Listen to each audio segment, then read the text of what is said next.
Sports TV, man. That's my dude. I rolls with him. You heard what the man said. It's Flight Sports TV.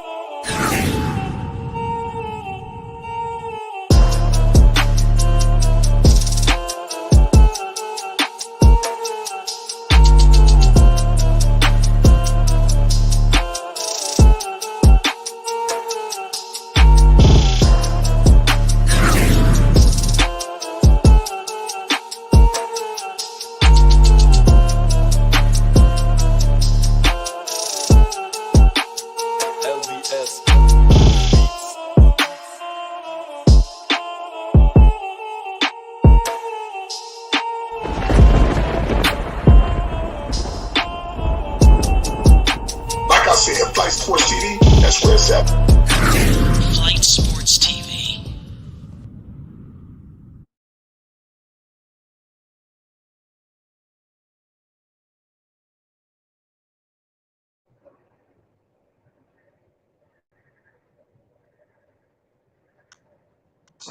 What's going on, people? It's Flight Sports TV. I appreciate y'all for checking with me. You already know we back with another one of them things. Tonight, we got ourselves a hell of a topic today, man. We will be preparing ourselves for tomorrow's game against the Boston Celtics at 7:30 Eastern. But right now, we need to discuss a lot of Liangelo Ball, a lot of Lamelo Ball, ladies and gentlemen. Who holds the keys, man? I think that's a hell of a question. And I believe that's Lamelo Ball. He's going to be much needed, at some point in time. We would love for these two to share the floor, so our coach need to stop playing with us. So we ain't even get started yet, ladies and gentlemen. We appreciate y'all for checking in with us. Hit that like button and most definitely hit that subscribe button. You already know it's Flight Sports TV. All access, What's the Deal, Dex? Talk to the people. We live. Yes, sir. It looks like Dex has some technical difficulties. He'll be back with us shortly. I got you, KNT. Shout out my man KNT Radio in the building. It's about to get active. You understand? I already know what time it is. We got a lot to discuss. We started a little bit early, too. We set the time for 10 o'clock. We're 10 minutes early instead of 10 minutes late. I apologize. But salute to all access. What's the deal, Dex? Talk to the people live. Yeah, I'm having some technical difficulties, man. And I'm rolling, and it seemed like I'm in bad air. Right. You got Isaiah Curry in the chat having fun. Yeah, Isaiah Curry talking crazy in the chat already. He said, Robot Dex already, laughing my ass off.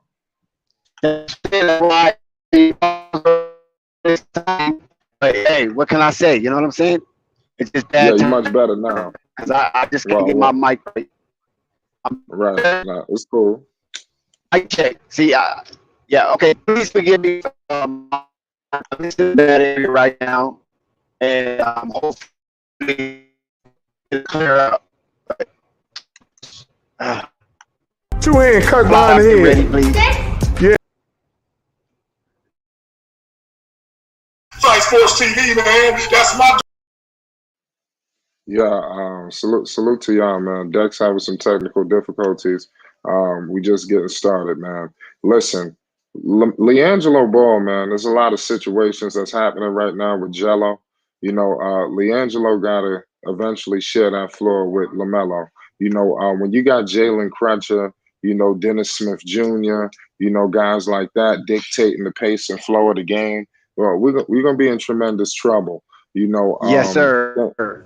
Yeah, let me know if you're straight. It's not you. It's your I don't know if I'm straight. You have to let me know. You good. I'm good now? Okay, listen. Sorry for the technical difficulties. Sometimes I just get out of reach at certain times of the night, and it is no fault to the stream.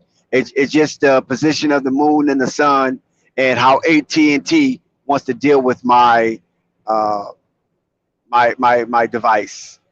But let's make it official.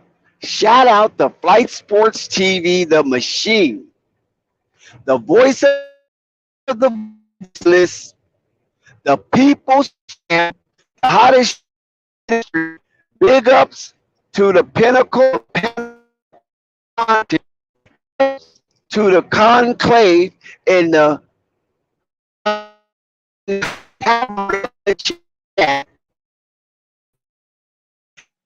Yeah, we got Dex with some technical difficulties, man. We apologize, for Dex this evening. He'll be back with us shortly with some great connection. But seriously, man, all jokes aside, I don't really like everything that I'm seeing, from the Charlotte Hornets, all in general. Not so much just Liangelo Ball in particular. There's a lot of things, although be preseason, a lot of people, like I said, are reserved around this time. A lot of people haven't really tuned in yet. Everybody's kind of checked out. They'll be tuned in around Halloween, 19th or something like that. So we got a couple more days, the blades can continue to get sharpened, and I believe that at some point in time we could get that. They got to get them on the court. It seems like there's just a separation, that I don't like. I'm not feeling the separation that has happened. I think it's truly horrifying in my humble opinion. We're gonna get into it. Shout out Zen Master. He said crossing the finish line. Shout out Zen. Salute to my man. Salute to Sky. You wrong. Shout out Slim. We got no panic in the building. What's the deal? No panic. Shout out my man, the man 9000. No panic. You good?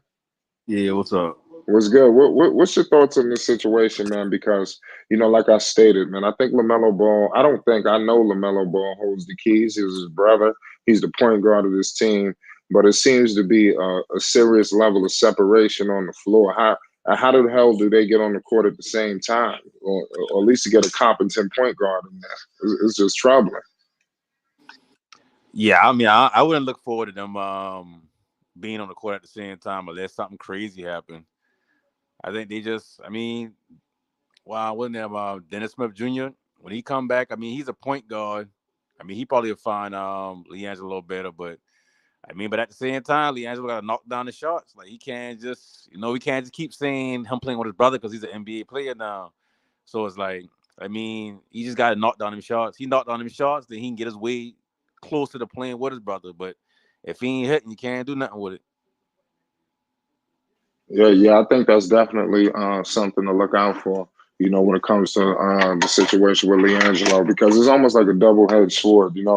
It's like you damn if you do, you damn if you don't. He's in the NBA. That's what we wanted. But when it does seem to be some. Like I said, I just think it's the Hornets in general. I don't even think it's just Liangelo, in particular, because he's getting the Mike same check. amount of minutes as everyone else. Yeah, yo, you good? Yes, can you hear me now? Yeah. Yeah, you good. Did you hear? Did I get a chance to get the full No, introduction? no, you have to restart from the top, from the jump. Okay.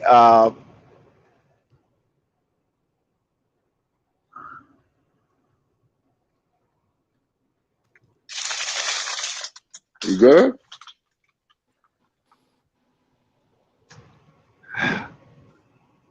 Yes, Shout Uh, out, yes.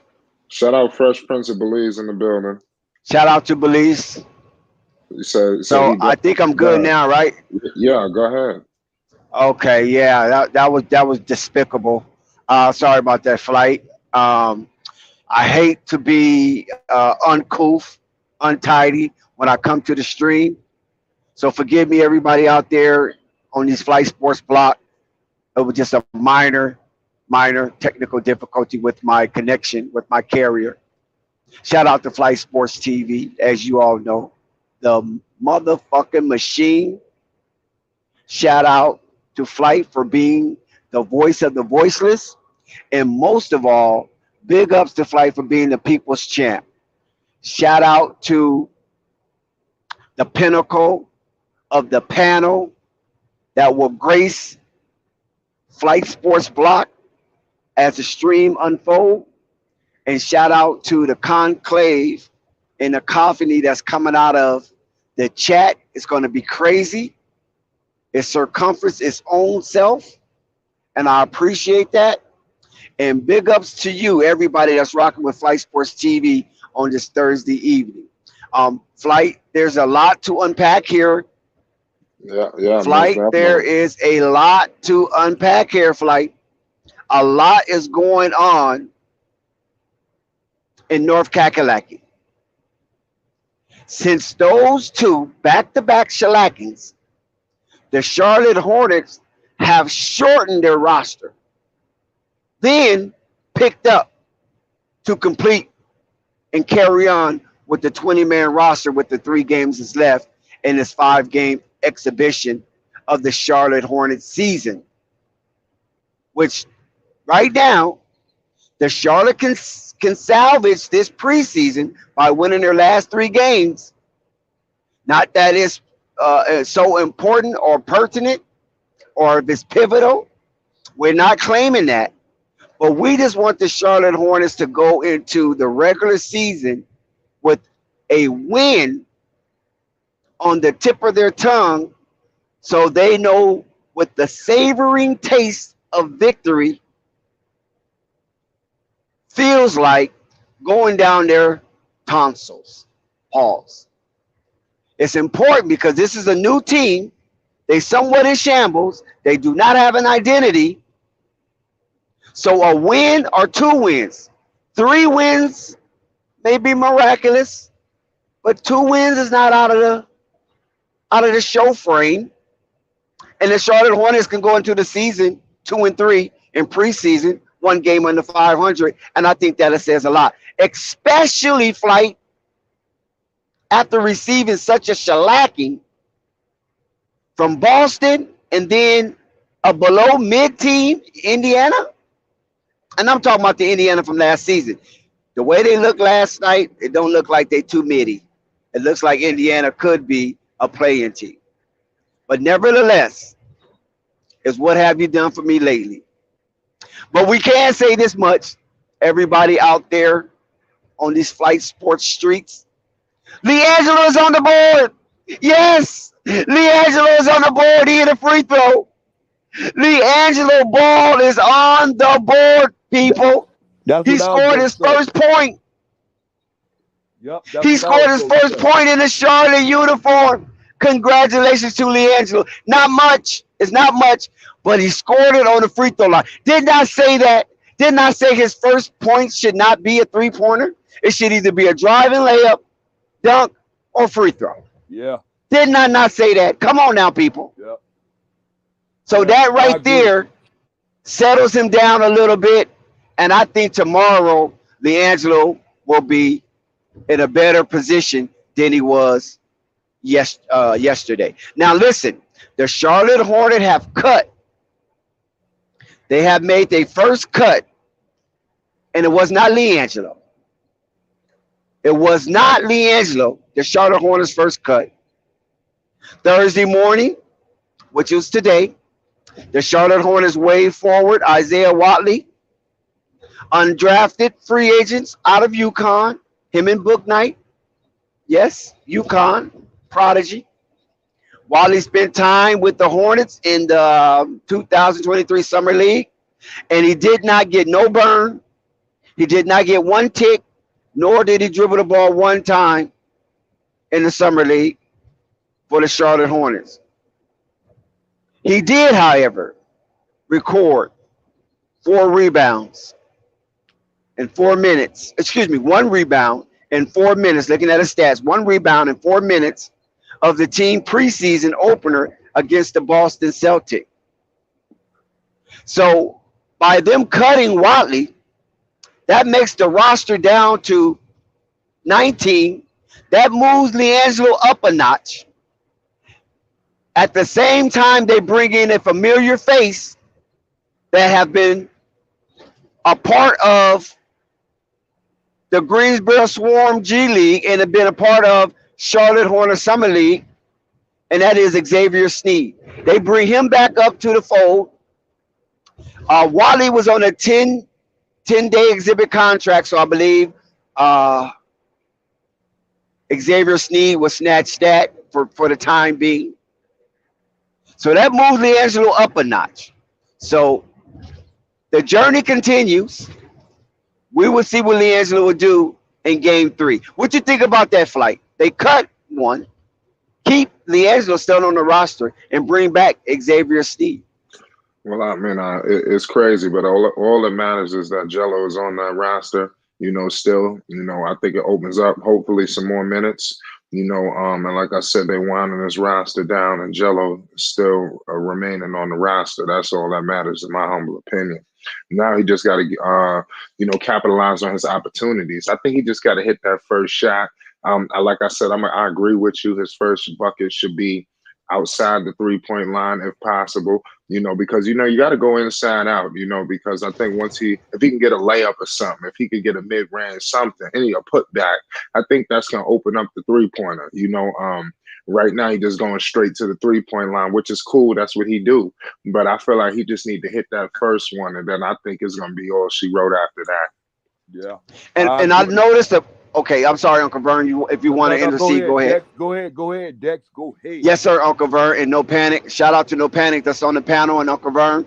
I noticed like that it seemed like the players, when they received some form of autonomy, they was dribbling the ball away from Jello. It's like if Jello is on their right hand side, because I can tell the way Cliffy have it set up, right?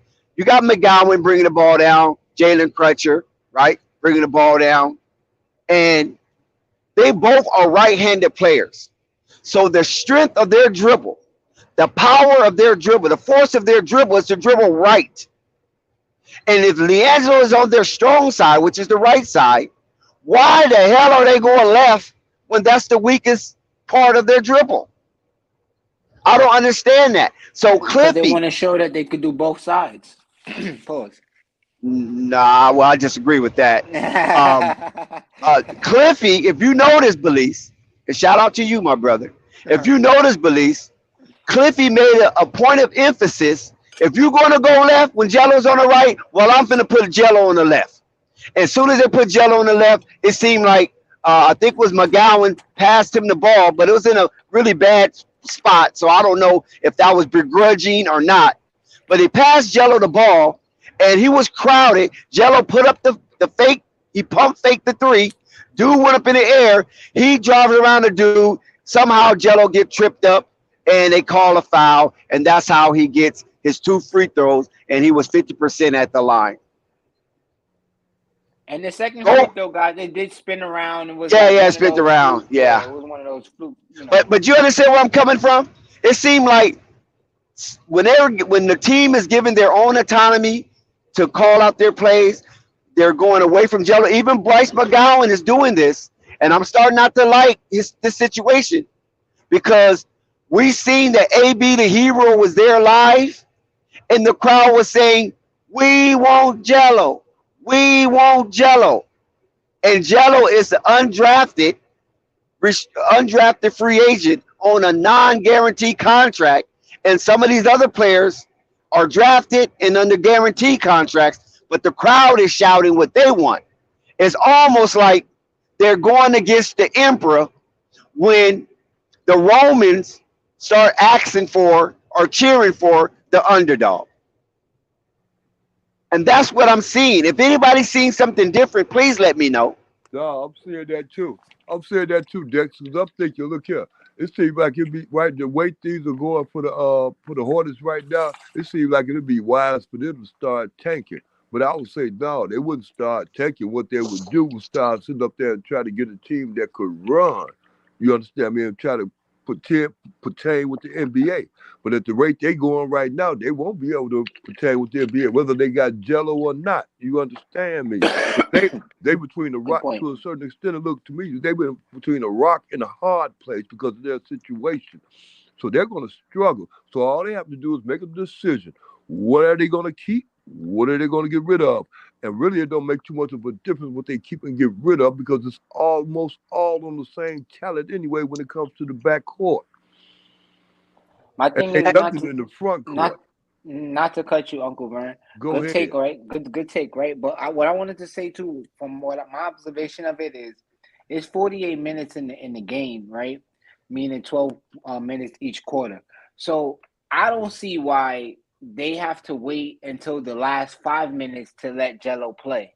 Like to me, that's just stupidity. Period. Like because No, Belize. No, it's not. It's not. I have to stop you. Hello. I want it the same way you want. I want Jello to be out there with Melo, but you got to understand the pecking order of the NBA. nah, Follow what I'm saying? but I Pecking understand. order. I understand all of those points, right? But my thing is this: one, it's preseason that we're talking about here. This is preseason. Yeah, None of but you these still got things to get count. your rotation in order, But though. none of these things, and this is the second game in preseason. So Thank it's like when it's close, like when you about to say, all right, if you about to take Melo out for maybe in like the next 2 minutes, right? You say, all right, I'm gonna take Melo out for the next 2 minutes. I'm gonna take Melo out. You know what? Before I take him out, and I'm gonna take someone else out. Yo, Jello, run in there real quick. Let me just see it. Like it's little things like you can. I know, but It's it doesn't work control. that way. But I know I mean, it sounds it's right and it sounds basketball. It sensible. should. Yeah, it It's sounds basketball. It sensible. should work But that yeah, way. it doesn't. It doesn't even work that way because basically they got to get the contract. See, this is where FYF is right. See, this is where he's right. When it comes to those contracts like that, those players got to get the burn first because that's where the money's at. Jello, there's no But money there. There's no one. He's on a That's non-guaranteed because they contract. making it no money there. They I could make know. it a good guarantee. No, They he's could put gonna a get. dollar He's figure gonna on be it. all right. Jello's gonna be all right. Trust me. But I'm just saying. But that part of the portion, that's where FYF is 100% right. You got to roll out your investments first to see where they at, even if they don't make the cut, so you can know how you want to trade them, what their value is, wow. who you can ask for them, and things of that nature. You follow what I'm saying, Belize? So they have to get some shine, even if they showcase them for other teams to see.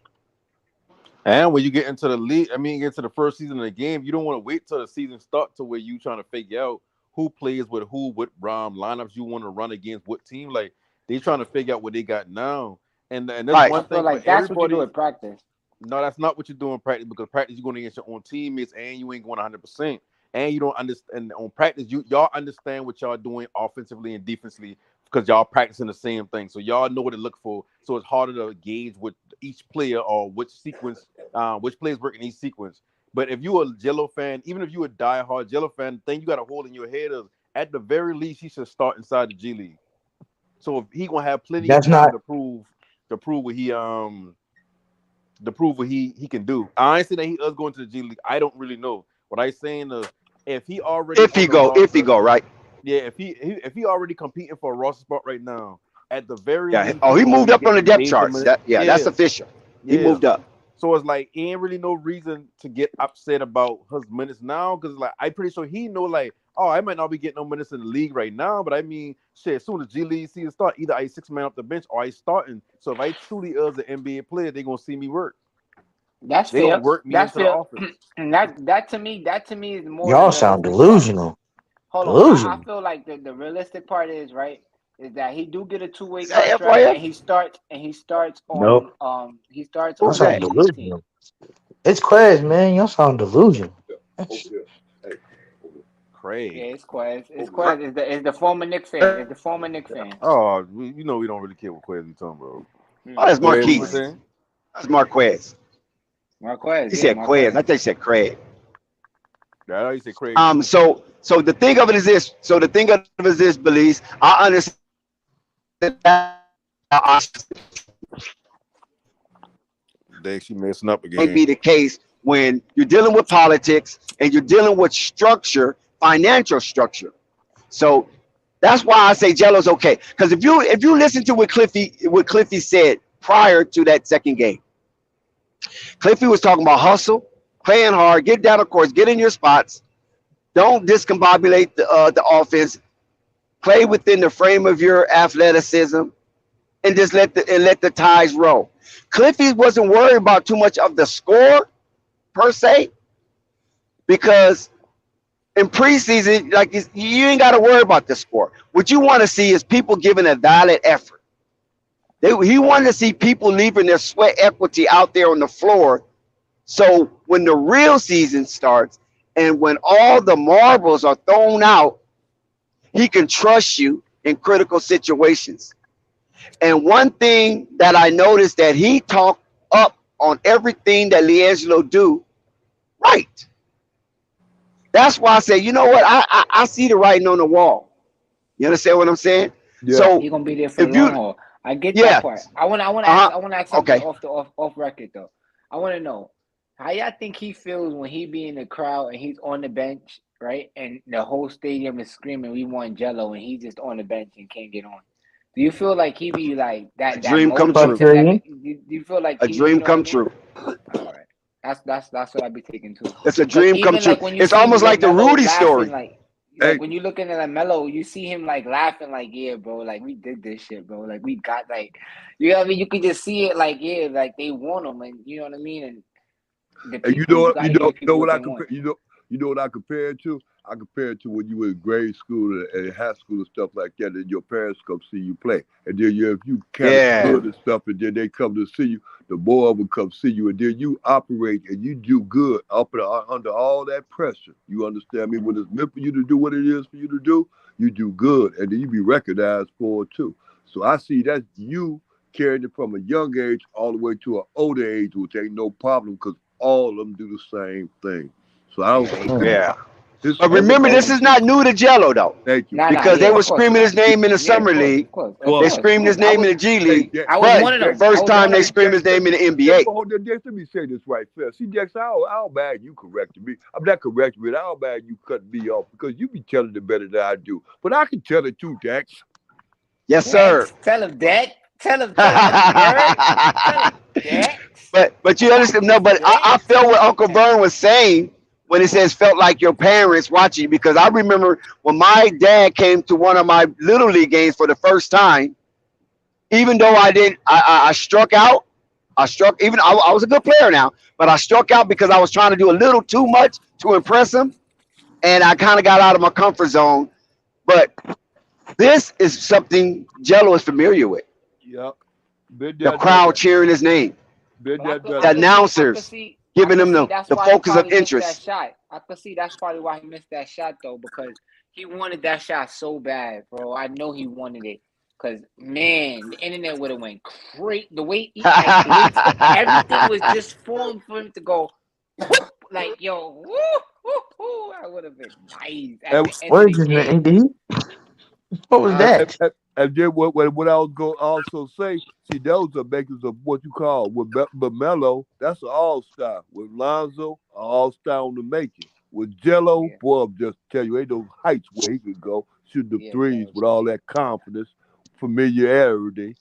Thank you, Dex. The man was shooting a free throw and the crowd going nuts. Can you imagine that? Can you Yeah. imagine that? And that's why I said it just spit like the building was shaking so much that the rim just it just flew right out, man. The second shot, it was so loud in there. I could just imagine, The- like Hey, you know, hey, And hey, shout hey, out to AB the hero for the good visual. He has some wonderful seats right behind the Charlotte Hornet bench. So shout out to him. And I'm quite sure that was probably a favor from somebody in that Charlotte organization. But we gotta. I don't get it, Dex, and I don't get it, panel. They're not giving him the minutes, but you let overrated people like Oh my God, Marquez. Come on, bro. it's the truth. Marquez. hey, but Listen, but we don't let established what's somebody going sit in on. your head rent free, Marquez. You know that Jello is barely hanging on a string. And you What's expect him that to play supposed to mean? 48 minutes? What's that supposed to mean? Jello That with means his little bit of he's at towards the time. bottom of the Listen, he's towards the Jello with bottom his of the little bit pecking of order. time is playing better than half the draft choices they drafted. That's not But Jello's fault. Who but you That's talking that's about? not Charlotte Jello's Hornets fault. issue. Yeah. That's not Jello's fault. But We you say, gotta respect the pecking order. How would you feel if you got Man, drafted, you on a $2 million contract and this guy is man. on a what $150,000 contract and you're not getting the what you call it, the benefit of the doubt. That's Dex, not fair Dex, because Dex. somebody Listen to else me. is popular than you. You Dex, you say if Jello Dex. playing That's better not what I'm than telling you, today's Dex. The draft picks, problem is, Dex, these NBA, these NBA draft picks and these G League players have no fundamental IQ sound game. There's always weaknesses in their I game agree. I agree, to the point to Marquez. where They any looked really player bad. could get They look cooked. really It's bad. They look really atrocious. bad. As a team, you should never lose to a And team in even Bryce that, preseason that's McGowan rebuilding. that, is no, scaring me. that won't, okay, Dex, right. Is He right. Bryce Hey, look, McGowan gonna be book night part two? Man, Bryce McGowan might be Book Night 3.0. Like Hold on, I hold Hey, on, remember, hold on, remember, hold on, remember hold we on, hold had, on. remember we had Sam, we had Sam Dracula on the Lamelo Ball show, and he was saying that that guy is G League. He's not ready. So Yep, he half did these say that. half these Yep, players are G Sam League Dracula did players. say that. You're right. Good call, Belize. See Even Book that, Night is a G League player. What it's like this. listen. We gotta stop this hold on, right and there. I also want to start. I also want to shout you out too, Dex, because you brought up Brook Knight friend, and I feel like that probably was a favor to Brook Knight to even bring that guy in, like how Lamelo did his second year with Liangelo last year. But you know what I'm saying. But this guy, he ain't make no cut. You know, the But guy from UConn that we just brought up. Book Night But ain't got no more. I'm stop. nah, Listen, but when they I'm look, just saying. I'm just saying when y'all talk bringing the about the homie thing. team playing bad and these players trash and all that, I They hate when are. y'all do that because all y'all doing is y'all highlighting without highlighting that Jello No, we're Temple. not. We're telling No, the truth. No, listen, that's not. no, That's not no, what it Let no, is. him No no, finish. Let panic. no, him finish. Let It's him telling the finish. no. Let him truth. finish. Let him finish. Y'all Let him like to finish. highlight things, and it's like even if I want to agree with y'all about he need more play time if they gonna put him on the team, it's hard to agree with y'all because y'all call everybody trash, but Jello still ain't wide open shots. Like That's a forget fact. Anybody can everybody miss a else. wide open shot. That's not You nothing. Hold It on, hold happens on, all hold day on. in the Nick, Nick, NBA. hold on. Nick, Let me It's finish. Let the me finish. Nick, Let point. me I got a finish. question. Let me finish. No, No, it's We're not not about Let him him saying finish. missing. Okay, hold on, Marquez. Let him finish. Go ahead. No It's panic. uh, not so much about him missing wide open shots because I get it. I tell Flight this before the first game. I said when I look at Liangelo Ball, I ain't worrying about his scoring. I ain't worrying about his shooting. The things I want to see is everything but that. I want to see how he affect the game without putting the ball in the basket. So when he missing them shots, I ain't uh, putting no dirt on him heavy. All I saying is when y'all talk about Boot Knight and all these other G League players and they trash and they can't do this, you What gotta did look Book at Night yourself do? and say, What did Book damn. Night So do? What Jello did okay, Book fit Night right okay, in do? with okay. them. No, no. Let him Well, go. no, Let him go. Let him go. Let no, him let him finish. cook. We're gonna let him cook because I Y'all got the gotta be stats like, right here to damn. show Well, what he's go Jello ahead. doing. Get part to of the the point. problem too. If that's the case, Listen, all what's them that? young, Those all his them first two Jello games. How the hell 23, is a he a lot of part of them the 20, problem? Hey, well, a lot of them 20, 21 years old still trying to find their way in the league. Jello No, 23 trying to but find his way this in the is where hey, no league. panic listen, is. This is where no panic is missing. What we're Please saying, let no me go. panic. That no panic. What we're saying, I understand what you're saying. Sometimes we get a little bit overboard on other guys and give Jello the benefit of the doubt. But no, we're saying this. Book Night and like I like Book Night now. Don't get it wrong. I like Book Night and I like Bryce McGowan, but I'm starting to get a little hot under the collar by Bryce because they're playing a position where they're supposed to get other people involved. Right. Jello's And they're not not playing doing that it. position, thank you, and thank they're you. not doing it. And That's now the let me. problem. Hey, No, I get and I please, get that. Jack. I Well, see promise that. you I Well, get that. I please, got can the I say? same Well, feelings. no, no, I can got I the just? same No feelings floor about Hey, Bryce general going McGowan on. can y'all I got. say this? I don't Can think I he's a say this? point guard. I don't think he's supposed to Right, be on look the at. court with the rest of these players. And My look. problem You is let right Uncle here. Vern. Hey, wait. Jello All Uh, right, got a well, what? then look, Jello got shots forget that he that. can hold, make and hold things on, that no he ain't panic, making. Okay, no let panic. Uncle Uncle Vern go Vern ahead. got something to Wait, say, please. wait, Oh well, I ain't hear him talking. Go ahead. Okay, well, no panic. There you go. Don't panic. No panic. It's always about that. But listen to me. Okay, well, forget that. Listen, let me slow down. Look, Jello the only one out there playing. Jello only one out there playing in that backcourt that's playing in position besides him and Melo. The rest of them people can't play point guard, but the rest of them two people's out there. All ain't number one point guard out there they got on the whole team, god dang it. And then only Yeah. one shooting guard they got on the whole team because the rest of them can't play shooting guard. They try to play in between. And they don't do Mm-hmm. that. And they don't need Jello to play in between, to be honest with you. If he Right. gonna play in place, all they need to do, like Jack said, Jello, get to point A and back to point B. Get there and do like you've been doing. And matter of fact, do it like you were doing it in high school, because it ain't that much you gotta go up out of your game to be such. You ain't Charles Barkley, so you ain't gotta play like Charles Barkley. But be strong. But still though, not even just that point. The rest of them, when no panic, when you say, why y'all call them bums, they playing out of position. Ain't none of them in their right position. No, none of Mm-hmm. them, none of them got a position. Preach, Unc. Preach. Except Melo. That's talk. We talk about Charlotte. We ain't Now you talking got to about, be and honest we about ain't that talking part. about the Chicago Bulls and the rest of them bums. We talk about Mm. Charlotte right now. So Nah, Charlotte that's ain't a got fact. nothing Listen coming. tonight. Because Charlotte, For real Charlotte, though, Charlotte players, they in that all of Kansas them is out of State. their position. Well, Right. let me ask you a Well, ask question. Let me another ask one. y'all a Go couple ahead. of. Let Ask me ask y'all a another one. line of question real quick. Go ahead. What is Bryce McGowan's job on the court when he get on the court? Who is that? Bryce McGowan plays a position where he has to facilitate He the ball, score. and He he's a got to be scorer, but scoring too. he's a scorer flight in If panel, you're but he playing, but also if got to you're get other playing, but if people you're open. playing point guard, if you're playing a like Yeah, that's this is what Uncle Vern is No, saying, I that right? just answer right. the question. There's I nobody got another out Belize is question. there. Answer the answering it. question. Belize is on to it. Belize is answering. Go ahead, Belize. Look, what he's saying is no one out there is playing point guard. When you see them come on, when you're seeing them play on as they're bringing the ball up, we're all trying to make a play for themselves.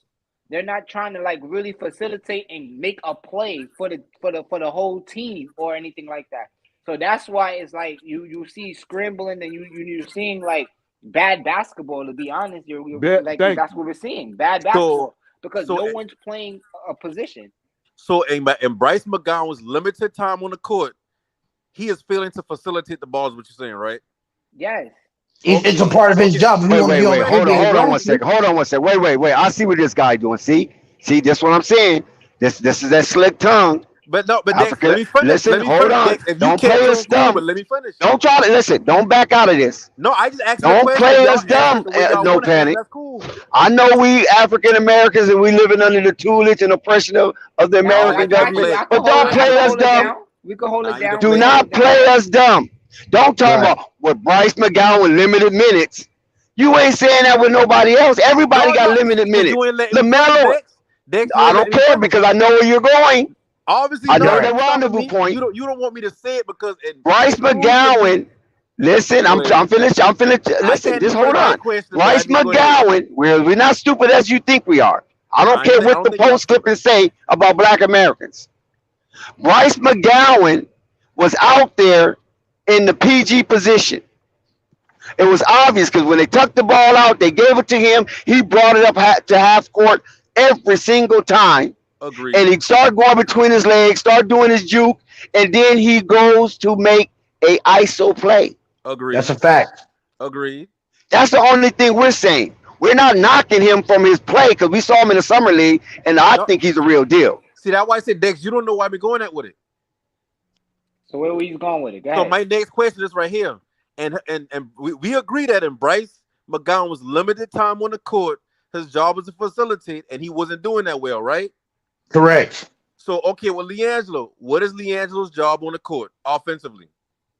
Take open To shots, get, yeah, facilitate, get the rebound And if you can not we so can. much agree that he and facilitate. No, not so can much we agree? facilitate. Well, But at can least we get the open no hold Liangelo on, rebound if you hold job. can on. do it. Can This we is what I agree? noticed. I Can, can't say this. I'm only speculating because I wasn't in the huddle when they gave Liangelo his instructions.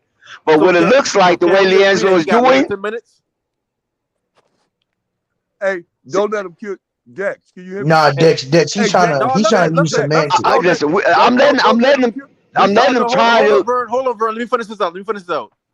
Wait, So don't ask the question to the answer so it, what brother. Liangelo? Oh, Yeah, I'm as soon just as I saying. try to answer, you want So to ask another question I like know, but Sky. stop that, man. so For real, what you Leang? taking up time, No, bro. because sometimes you gotta help people come to No, understanding by asking it questions. ain't Let them Liang. get Trust their me, But he brother. didn't questions even answer answered. the You ain't first gotta help me come question. to no Just understanding, answer the brother. So what question. My life Liangelo? is a Ask witness to the that. I'm a question. testimony That's that I that. understand what the So hell what? is going on in this All The world. right, answer to the cool. So question. what Liangelo and his Liangelo, limited time on the court, his job was to knock down threes, and he hasn't done that. So what? But hold okay, then on. So what is? okay, But then hold go on. ahead. All Now right. what is But it? hold What on. is it? Now hold on. Now this. Hold on. Where do Check. No, affiliation no. come with that? Where But do hold on. But affiliating do anything with that? What you just hold said? No, on. And I no. got you. Okay, And I got Vern. you The right here, reason. Uncle Vern. I got No, you right hold here, up, Uncle Belize. Vern. Hold Hold on. on. Let me I'm gonna explain answer. Go why I Go asked ahead. the ahead. Go question. ahead. Stop I it. asked the question because it's right here. Y'all saying that McGowan, he ain't distributing the ball right. He ain't playing the point guard right in limited Not minutes. only That's him, And he's not point the only guard. one. We're y'all not never just let me Point pinpointing finish. him. guard. But listen. Y'all don't let me Him, How finish. many? Book How many Knight, Different minutes? position. I ain't trying to help y'all. freaking Calculate. Y'all Kai see, I ain't trying to Jones, help Calculate. y'all get to the JT point. Thor, it's Calculate. everybody.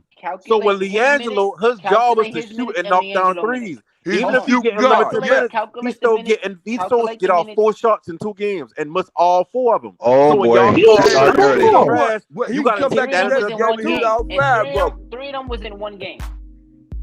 But Exactly. hey, but But what's your your job is to point? knock down Hey, threes. No panic. What's your point? Look at What the is your minutes point? that No, That is listen. my point, What's your Vern. point? He's not doing his job Hey, regardless Dex, of play that Well, it music, don't make a Dex. difference. Ain't Play that nobody music, doing their bro. job. Y'all expect My Mike point. McGowan to Don't We started kind of facilitate early. I thought we was going to at least get an hour panic. before we have our No first panic. episode. Wait, stop it, please. Hey, Look, Dex, but you see where I'm coming from, That's Dex. crazy. Like, I'm not trying to Okay, crap on none of the players, that's but what- y'all gotta play more fundamentally sound IQ basketball. Because this is It's about the obvious, team. It's not about your stats. Marquez. You so right. That's obvious.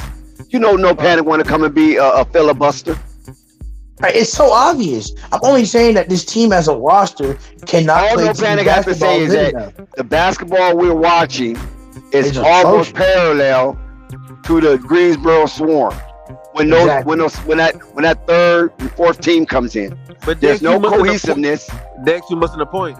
He's worried about No. because we talking about McGowan or Book Knight. He wants to take the opposite side. McGowan, but see, he's only saying something because we brought up McGowan and Book Knight. That's it. And because- and that's the issue. My players don't do that. If I was to say any other bum a part of that team, You he would've wouldn't brought say that up. anything. You could have said, listen, when you call the entire team trash, I don't look at the team and say, okay. They got blown out by a rebuilding Pacers team. They are But trash. listen, you got a straw man argument right now, and you know No, it it. doesn't. Every time I You just start want your talking, voice to y'all be interrupt me. heard.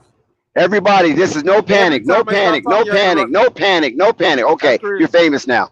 What we're trying to say, no panic, in reality, okay, without being facetious, what we're trying to say is that if you are designated to be the point guard, be the point guard. Stop trying to be the point guard, the forward, the center, and everything else. Just be the point guard. It's obvious that a lot of those guys are very delusional of their press clippings. And Steve Clifford, listen, did you see Tyrone Corbin? Now, I don't know if you know who Tyrone Corbin is. You see how frustrated he was on that sideline? He ain't used to that. Tyrone Corbin is used to being in an organized structure environment where players understand their role and they understand the definition of why their role is what it is. It only seemed like there's a couple of players that understand that when you start getting past the Jaden McDaniels. Once you get past him and get into the JT Thors, the Kai Jones, to some extent Mark Williams. Mark Williams is starting to learn bad habits now. Fucking with Kai Jones. Facts. I get what y'all saying about everybody on the court and how they selfish. That's cool. They discombobulated, no panic. They don't know the game of basketball. They're drafting players that are not fundamentally sound in the basketball IQ. And in 2 games, you 0 for 4, regardless of how much minutes you get. That doesn't matter. I'm going to tell you why that doesn't matter. And that's why it's a straw man argument. Because if you 0 for 4, right? Look at the shots he took. I think he only took 2 good shots out of all that. A lot of those shots was frantic. Bruh. They was congested. But that's on Jello. Jello got to develop. Listen, hold on. No, that's not true. But if you have a better shot selection, that means he won't have. This is what I'm talking about, bro. Thank you, Belize. Because that's why your point guard is supposed to make sure your players are in the best position. Don't wait till the shot clock is running down. Then give the ball to Jello. He got to shoot it. What are you gonna do? Hold the ball so his shooting percentage will stay high? No, that's not the way he's supposed to do. He gotta shoot the ball. Lean the shot clock and run it down when he shoot that. Oh, no panic. Shout out this guy. Oh, Dex, tell me why he went 1 for 1 from a free throw and ain't nobody guarding him there. Why you just ain't hit both free throws? Come on, man. Everybody miss free throws, man. Man, nah, man. Have you seen Steph Curry miss free throws? Stop that. Stop that. That's stupid. That's stupid and asinine for you to even act something like that. No, he's supposed Dex, this is what I'm talking about, Dex. They're proving my point. That's the point I'm You getting can't talk at. about actual basketball here. One free throw, he missed one free throw? Man, y'all are you serious? Everybody else trash, but he missed the free throw, but he's supposed to be a sharpshooter. What? Was he the only person in the game to miss a free throw? No, we ain't talking about everybody else. Can I go, Dex?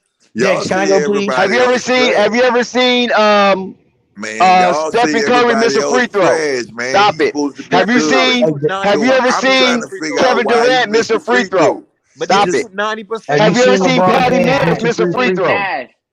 Steve Nash, the best of them. The best free throws is Steve Nash. And all of them shoot 90%. It ain't just the free throws. Have you ever seen Mark Price He Mr. Free 0 Throw. he 0 John for 4. Stockton, He Mr. 0 Free for Throw. 4. He Jeff 0 for 4 Hornacek. game, Have you missed ever 2 seen free any of these throws. guys, Mr. Free Throw? What the hell are you talking about? You Michael sound Jordan so missing free throws. asinine. And listen, to put Jello No panic. that he's so bad You on his head, no because he missed panic, a because free it's the throw, truth. Yeah, I know. it's Yeah, you on egregious. his head. Interrupting me. I don't know they Ain't scared. nobody on my head, They Paul. stressed Man, on out. your head, man, because they Pause. telling the Right. truth. He shot 0 for 4 and he went You 1 for guys 1 sound from the free throw line. asinine. You think, Hey, listen, in your Dex, mind it can I sounds go, good, please? right? In your mind it Dex, sounds smart. But No. everybody else that hear you See, sound asinine. y'all Yeah, y'all Dex, can I battling the go, wrong. please? I got Y'all something to say. Yes, sir. battling Go ahead, Billy. I mean, go y'all ahead. Y'all battling go the ahead. wrong thing. All no go ahead. panic saying is I'm y'all can't saying this call to say this, y'all. Playing y'all and can't call the other people I'm trash saying and he this to playing say like this. trash. Well, tell the people that say the Sky, word trash. I Sky. don't No, use no, that I got a perfect language. question. Sky. Let me ask you a question. Even though I'm not saying that Jello's supposed to hit his shots if he's open, but if the point guard who doesn't know how to play the position of point guard doesn't know when to pass it to him to give him the best shot open, how is he supposed to make the shot with only 3 seconds left? Man, the man What are you had talking 4 That's about? my point. the He man has had never. 4 shots, Those dog. You shots, see, if you look you at see, the He shot, it was missed low on the all shot 4 of clock. them. No, it He wasn't. missed It all don't 4 of matter. them. He missed all 4 of them. He had so that mean the point And guard one did shot was something. the end of the game. Man, that's what I'm trying to tell Shit. you. The point guard must have did Listen, something right if he had an open shot. Dex. See, this is why he Dex. got it This is off why a I say I'm scramble. done, Go back Dex. and look at it, idiot. But it don't. But Dex, you gotta There's certain understand. people He's you in the can't talk to NBA. about That shouldn't even basketball. matter if that's the case. Even though that's not the You case. There was guys are no. making a whole lot of gratuitous It was man. statements. Listen, there was no shot clock running down. He shoot most of them shots. I mean, shoot them shots. Stop that. Like that's a lie. Go look The at it. last Go one back was a and look buzzer at it beater, then if that's bro. a lie. No, it The wasn't. last He Prove one us was had a one buzzer wrong. beater. step back. He had one step back that he airball, right? He had one in the corner wide open. He had one on the left side of the corner that been semi The, wide open. You And in the talking about second the game, he brick. had one The for the those corner three, were three. the three he those shot were in the shots first that was game. low in the shot clock. No, bro, The listen. guys are dribbling the ball Man, you around, I feel going lying, like on the man. certain You I ain't feel got like opposite certain side, people don't even going watch the the You game. opposite and y'all side of crazy Jello, calling this and then out. they want to wing it back, and then Jello wings up something, man, and you it don't cap, go in. man. You cap, That's how man. crazy your argument We sound, clap. Dex. You You saying guys that All the right. reason are why he ain't hit egregious his shot is because he ain't getting the and ball. But we've seen gratuitous, him with full opportunities and you're to hit coming those with a shots. straw man argument. It ain't a straw man Dex, argument. Dex, It's a Dex, strong Dex, argument. Dex. Let me. You No just panic. Let me ask you you a don't question. believe No it. panic. No panic. Let me ask you a question. Let me ask you a question. Mhm. The Charlotte Hornets got dog walked last night by a rebuilding Pacers team. What I Both got to do with If that? the teams. Pacers, Both hold on, games. What you hold talking on, about? hold on. If the Pacers, who are But rebuilding, That Pacer lineup looked kind of nice though. Yeah, man. I'm, I Remember mean, the if you squad name but we the no, played? players no. on, if But you really name the players, they kind of nice, Hey, and they Dex, listen, got a I hell I'm of a just said saying that this coach. to before the say season this. started, innit? I said the Pacers Listen, ain't got no play around squad. I'm They just got a saying to say this. It's already bad enough that this team is not really that talented. They're drafting players who have weaknesses. You're not supposed to do that and try to be competitive every year. That's never going to work. My issue was this.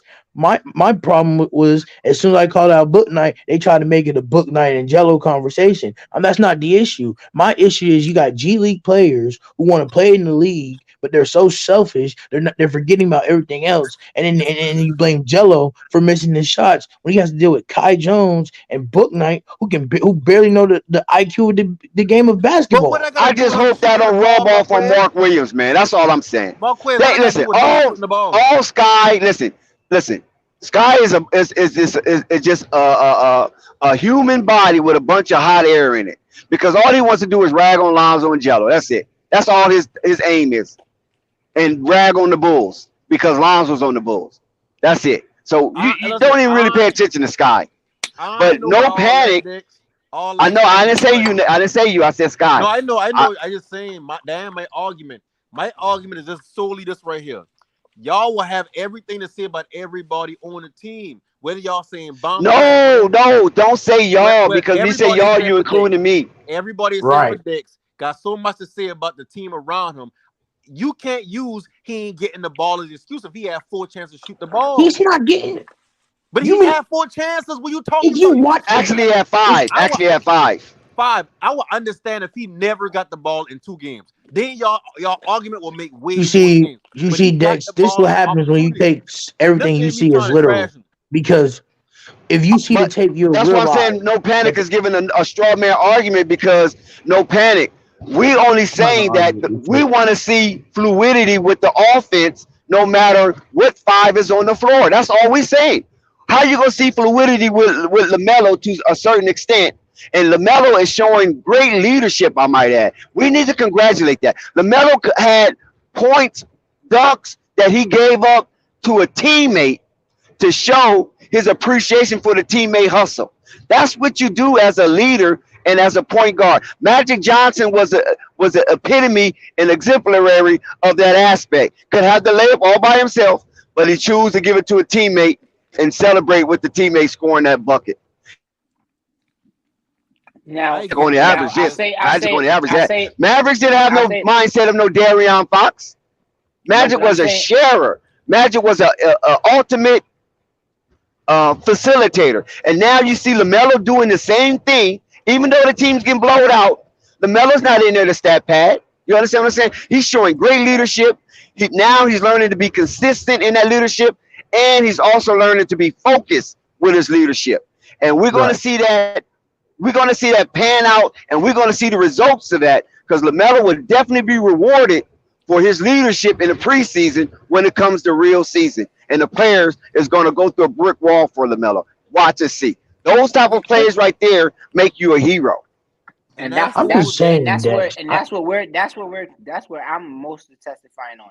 So what I'm saying is that we're not seeing that around the board off the bench. So my question is at this: all. Shout so out to when Murgot. so now when Lamelo does go on the bench during regular season, who's going to be the player now to Well, believe Lamelo have to continue to exemplify that and hope that it rubs off and resonates to the next point guard behind him, and then resonate to the That's next point terrible. guard behind that. But first of all, they have to see it from the leader first. They have to see that Lamelo's not selfish. Lamelo, even though he got the keys, it ain't big eye little you. That's what they have to see, and it's important that Lamelo stay on that course and let it resonate with the team, and that would make Charlotte better. But what I'm seeing so far in 2 games, that has yet to resonate to the point guards that play behind them. Shout out to Hey Murgot. What Jake. you got, Hey, Murgot? I'm leaving. All right, go Murgot. I'll wait after Murgot. Is Murgot here? Are you available, Murgot? Yeah, I'm Well, right chime here. in when you. Okay. Yeah, I'm go right ahead. here, man. So let's break the game down in totality. One, they didn't have a backup point guard. Dennis Smith Jr. didn't even play that game because he was out for personal reasons. Number two, we're not going to sit here and bag on Jello about his performance. He did what he can do in 4 minutes. He missed shots just like anybody else. Everybody else on that team was missing shots. So if we're going to bag on Jello, we need to bag on the whole team. The Hey, whole Thank team Merco, you. playing back. not The to whole cut you off, team played Merco. back. Oh It's the no no no reverse. no no no no no It's no the no. No, Let me no, reverse. no. Let finish. Murgot No, No, cook. let me no, no. finish. Hold Let on, me hold finish. on. Let me no Hold, no no. Let no, me just Wow, let him that's finish. so finish rude Let saying. that me you let me finish, interrupted him, no Opana, and panic. then I will let you Hey, No, because I go. Dick. don't like He when y'all interrupted him do because it. he knew No, his point was no. Y'all going to try to get do all this destroyed. Listen, let me mess tell up you in guys something. passing. Everybody out here in Flight That's not the Sports argument TV, we hold having. on one Let's second, no talk panic. about Hold the on one argument we second. The having. point. Let's No go. panic. Hold on one second. Let me tell you guys, listen, everybody on the panel, everybody that's in the chat, you saw Murgod trying to introduce his content. But Right. guess what? The hit dog always howl. Because Murgod didn't say no names.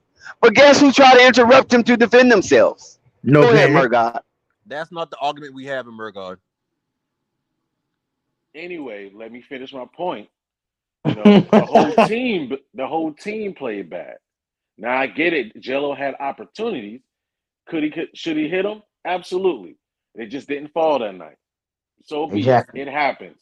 Let's move on to the next game. Let's figure something out. Hopefully he hits. He gets some opportunity. He hits them. But the whole team played bad. Book Knight looked like crap. Kai Jones and everybody. I don't even Kai Jones Oh. played. Mark Williams looked like crap. I mean, Lamelo didn't play his best, but I don't expect him to play his best because it's preseason. You know, they had certain players that are key contributors to the team that was out, And Bumley make such you as so sick. such I'm as surprised he's still Hayward. here. Even though we don't like Hayward on the team, he's still a key contributor to at least add some offensive talent on the team, at least a little. They even missing their best defender on the team, and what's his name, Cody Martin. Even though some players don't like him, some people don't like him, he's still the best defender. The thing is though that this team right here, The thing they suffer from is what they suffered from last year. Is lack of effort. That's their biggest thing. They don't play with any heart. They don't play with any effort, and that's their biggest thing. Hopefully, that can get instilled with them from Steve Clifford. Hopefully, but if not, they're going to be looking at basically them, pretty much fighting for who's going to get Victor Wembanyama. That's pretty much what they're going to be doing this season. Man, And Hey, and Marquez, it's sad to say, but I mean, hey, it's not the best. It's not the worst thing. At least they aiming towards something. They can get rid of all those players that's old on the team and just pretty much start anew and start a rebuild and try to get that's some more terrible. young talent on the team, man. That's better than what they have. That's the only thing they really can do instead of bringing in old washed players. So I mean, that's where the team is right now. Because That's, obviously, basically, what's his name? Mitch Kupchak don't know where he going with the team. They're stuck in the middle. They're in the middle ground, and that's the worst place you can be at. Stuck in the middle, because you're not competing for anything, and you're too good to actually to get draft get a top. picks. They get a draft pick, a top 3 pick, and they actually have an opportunity. I looked it up. They actually do have an opportunity to get 2 picks. Of course, one is really guaranteed because we know the Denver Nuggets are going to make the playoffs. But the other one is, as long as they finish, as long as they don't complete the playoffs, they can get at least they have a top 16 pick, protected pick that's actually they actually went to the Spurs. So if they can at least basically, don't compete, be a bad team, they can get that pick. That pick can possibly be a top 5 pick, but at least it's going to be a top 16 pick. So that's all they have right now. Unless they make some moves to start getting rid of players at the trade deadline.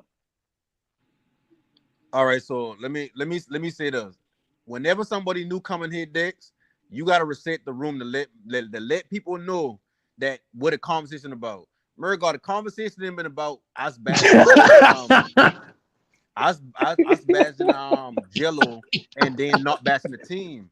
It was actually they was bashing the team and leaving out Jello. This boy So pump I faking. saying I don't have the same expectation y'all got as Jello, but I also ain't gonna bash him because I know he only played 4 minutes. But if y'all That boy pump gonna say faking. everybody else trash, like McGowan played Man. 11 minutes and had 9 points one game, had 8 minutes and played. Shut Player, up. stop all that, cause you doing too much right now. So if Quinn. y'all gonna bash I'm everybody else sorry. I'm for sorry. not doing their job in Mute your limited mic, time, bro. then y'all gotta bash Jello too. Okay, So hold up whenever one second, y'all no bash panic. Jello, Why do it have to be Jello though?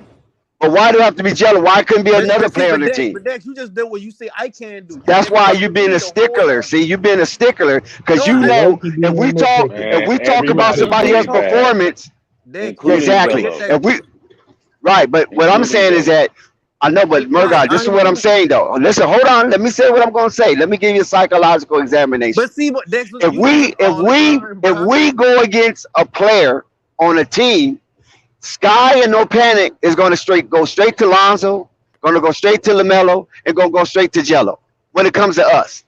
He ain't gonna go to Isaiah Thomas. He's not gonna go to Mac McLaurin.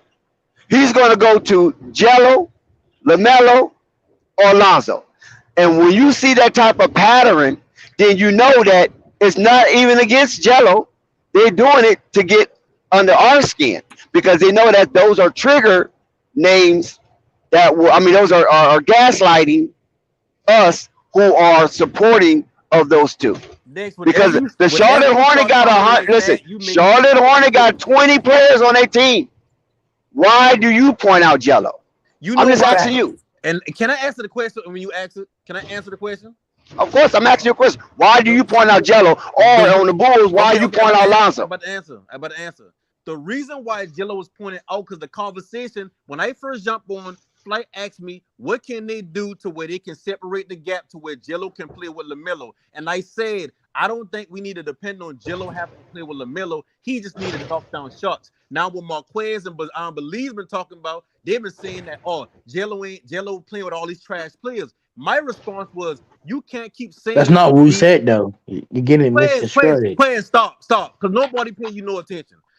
I That's mean, but that's the again, if conversation. you're gonna Just say stop my talking, name, you're gonna at Listen, least Marquez, You I have ain't to at trying to be least cold. say my I speaking point ain't trying correctly. to be cold. I ain't trying Shout to be out to cold. Marvin Taylor. The only reason why I'm saying what I'm saying, Y'all no see how panic, is somebody because I cut me off remember and nobody when we say was nothing talking but about Murdoch people. talking about We ain't nothing we wrong. said That's Demar what was on a fast break, and then he clapped his hands for Ayo DeSumo to give him the ball to slow down the fast break. And then he said, "Well, Lonzo do it. Well, and that Lonzo was do it." and that's what I We're said. like, That wait was a a minute, knock how the hell towards him. Lonzo get into this? That wasn't a knock Fact. towards Lonzo. But now you're saying, well, what about Jello? See, No, you're I'm not, saying the bruh. If names we that having we look, appreciate let, because you think what it's the title of the gaslighting. show is? What the title of the It show is, Dick? is Read it out to gaslighting me. because he Read has it out no to me, other Dick. basketball takes. If you know what Listen, what is gaslighting is. no, Dick? What is the title of the show tonight? Just read it out. No, I'm not talking about that. I'm We talking talking about about when we Jello, bruh. listen. I know, listen, Mill Panic. When the panel, or even myself sometimes, if you have done me like that, I just ignore you. When I talk about another player and I talk about this player in a way it might seem demeaning or I'm overly criticizing, you would throw in one of the Ball brothers as a defense mechanism for me to compare me talking about this player to one of the Ball brothers. Dick, I let me ask find you a that question. highly fascinating that Let me you would show do you how. that instead of Let me pointing show out you a how player biased that's you in the are. same position. I ask you a That's a question real fact. quick. That's a fact. If Gotta somebody keep come that on the same panel energy. right now and say, "Why y'all talk so much about the Ball brothers?" What you gonna say? It's a ball. It's a Ball Brothers channel. Exactly. Exactly. So stop But making why it do seem like you I bring bringing up up as a Lonzo Ball. contrast though? No, Pan. That's what we No, no, saying. no. Listen. We could Whenever be we we could be talking about Keegan Murray, and then you say, well, what about Lonzo? Like what? It's almost like what Sky does. Like you guys have post traumatic no, syndrome when no, it no. comes to the ball What it boys. is y'all Exactly. understand things at a slower pace. When we say certain, Oh, there we go, condescending. and Oh, next you do hey the Dex, same you reading thing. this Oh, boy like a your book bag. colonizer better than ours. Listen, you do the same thing. Whenever me or Sky or somebody or Jessica talking, we all three get cut off all the time. And even FYF get cut off all the time. But the second one of y'all What you talking, I you done interrupt cut off? Murdoch. You cut off If he everybody's agree, voice for 20 minutes. Marquez. What You you see what I mean? mean? You see what I mean, Marquez? Like you a child, Nah, so that's nah, why I bro. ain't You trying to get pump into it with faking. you. You're not keeping You that same keep energy, bro. interrupting. You don't even know who your favorite team is, bro. You flip Bro, flop. my team is You the a Bucks. He's Milwaukee fan. And Milwaukee right you now. see, You went He's to it's Milwaukee Milwaukee. Milwaukee. yesterday, but Hey, you hey, hey. You chastised see how NBA he's players today. gaslighting Come me, on, Dex? man. He's gaslighting me because Yeah, guess what? yeah. I see. No So panic. No so panic. Just Now he can't would have help been himself wrong, right but no, now. no, no, no. Because you see, that's a you ball lucky playing panel. I I'm a get good that and I person, no respect panic. that. But y'all Because two gotta I understand would that have this is said the something that would NBA and potentially get me it's banned the on this show. entire I ain't league. gonna do it So though. when you say something I ain't gonna about do one it. player and you always talking about this other player, of course the contrast will come up because it's the He's ball still brothers. talking. Music going. He's still talking. Nah, He's just let deep me with nah, bro. PSD. Your Bro got PSD runs PTSD, deep. bro. No, No no. panic. I mean, but can we listen If to anybody who I got said PSD, they could then never feel how Michael Jordan y'all bringing plays? up watered down content. If y'all think that I everything still gotta can't be believe he said everything that. but yellow. It's okay. Sometimes you have better days. No panic. Like think about it. Sometimes you have Remember better days. like the other night, somebody Better coming in and one said, of "Yo, those he better talking days, trash Dex. about Jello."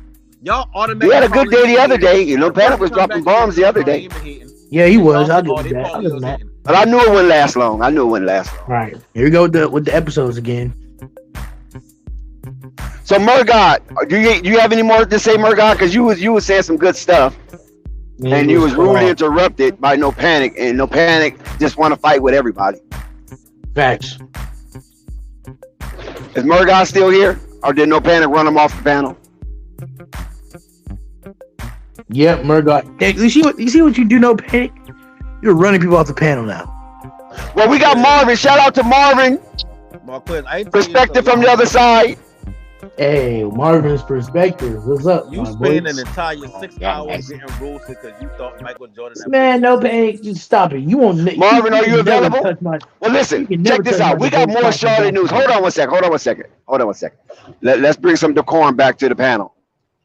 All right. We got more suspicious, suspecting, and thrilling, and to some degree mysterious news coming out of North Kakalaki, Buzz City. We know that Gordon Hayward is very dissatisfied of what's going on with a situation based on his injury, which was a knee contusion in practice prior to their first preseason game. And after the Boston shellacking or the Boston massacre, we'll call it that, After the Boston massacre, Gordon Hayward tried to do some, some more drills and get a little pumped up with the team because they want to bring morale. And he'd start feeling more pain than he had felt in a very long time, and it backfired. He could not power through the pain, according to Roderick Boone or the Charlotte Observer. So he had to be sat for two consecutive games in the preseason, unto his dismay and his liking. And Gordon Hayward is a little upset right now. So Gordon Hayward need to retire. I know Tyrone Corbin, who is an assistant coach under Cliffy, was Gordon Hayward coach for about 4 years. And I know they had somewhat of a falling out. And I don't know if they buried that hatchet. So I don't know what's really going on behind the scenes in Charlotte, but I hope it's not with Tyrone Corbin, Cliffy, and Gordon Hayward, because it seems like Cliffy is backing his assistant coach Tyrone Corbin, who's been with Cliffy for a while now. He's been with Cliffy in He's been with Cliffy in Orlando when they made the playoffs. That whole run, Tyrone Corbin was his assistant coach. And we know that Tyrone Corbin coached Gordon Hayward through his rookie season all the way up through his rookie contract extension until he fell off the cliff with a dismal record. And after making a playoff and having a winning season the following season after the playoff, he had a devastating season, and he was eventually let go. They did not offer Gordon Hayward a rookie max extension. They allow him to feel the market. Keep this in mind. In 2014, now they allow Gordon Hayward to fill out the market.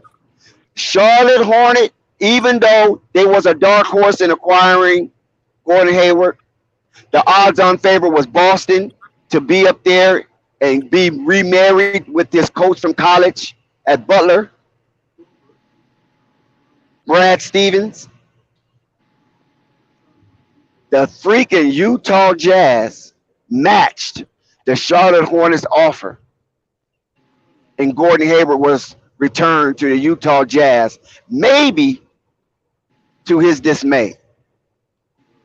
And Tyrone Corbin was let go. Al Jefferson left, because we all know that was the Al Jefferson team. He left and went to greener pastures. I don't know if there's a situation brewing in Charlotte, North Kakalaki, because No Panic broke the news. Gordon Hayward was upset because he was not playing. He felt he can play. He ran to the Charlotte beat writer, his friend, Roderick Boone. He instantly put out an article about it, but it basically fell on deaf ears because Gordon Hayward missed his second consecutive playoff game, bringing unfound attention to his health, as if he can not maintain a full season and be present and available when Charlotte need him the most. We know the last 2 years he missed two play-in games. What do you guys think about Gordon Hayward health and the narrative surrounding him starting this season? I'm gonna go. Can I go, please? Go. Gordon Hayward is injury prone, inconsistent, and unreliable. So, if you ask my opinion, we won't miss him because he's never there to begin with. Next question. Next question. Salute, guys. Anybody else got anything to say on that? Yeah, salute, guys. Salute to the chat, to the panel, the flight, the machine. What's up, flight? Just been listening to you guys having temper tandem. And I want to start off by saying this, man. First of all, the No Panic. Man, we love you, dude. Don't worry about that, man. If everybody agreed to the same thing on this panel, this wouldn't be the great channel that it is. It's great, great TV, buddy. Don't worry about it. I don't think these guys mean no harm. And to everybody else, We talk about who? Gordon Hayward? Come on, man. Did he not know he was sore all the time that he's been out? Just so happened he start feeling this when preseason starts. Well, he ain't been practicing. He ain't been working out. What the hell he been doing? I mean, man, Well, he come got on. a knee contusion during practice. He bumped knees with a teammate. Okay, well, he ain't 12. He need to wait till it heal and then come back. He shouldn't even be upset. He's still getting his check. He ain't never been upset. But you think he's a So I little think, anxious and well, pretentious I mean, based on the narrative that he's Mr. Glass? well, I can say this. Look at the He team. is What it's Mr. been doing. Glass. Look at the team. What it's been doing these two games. Would you be rushing to get back? I don't think I would.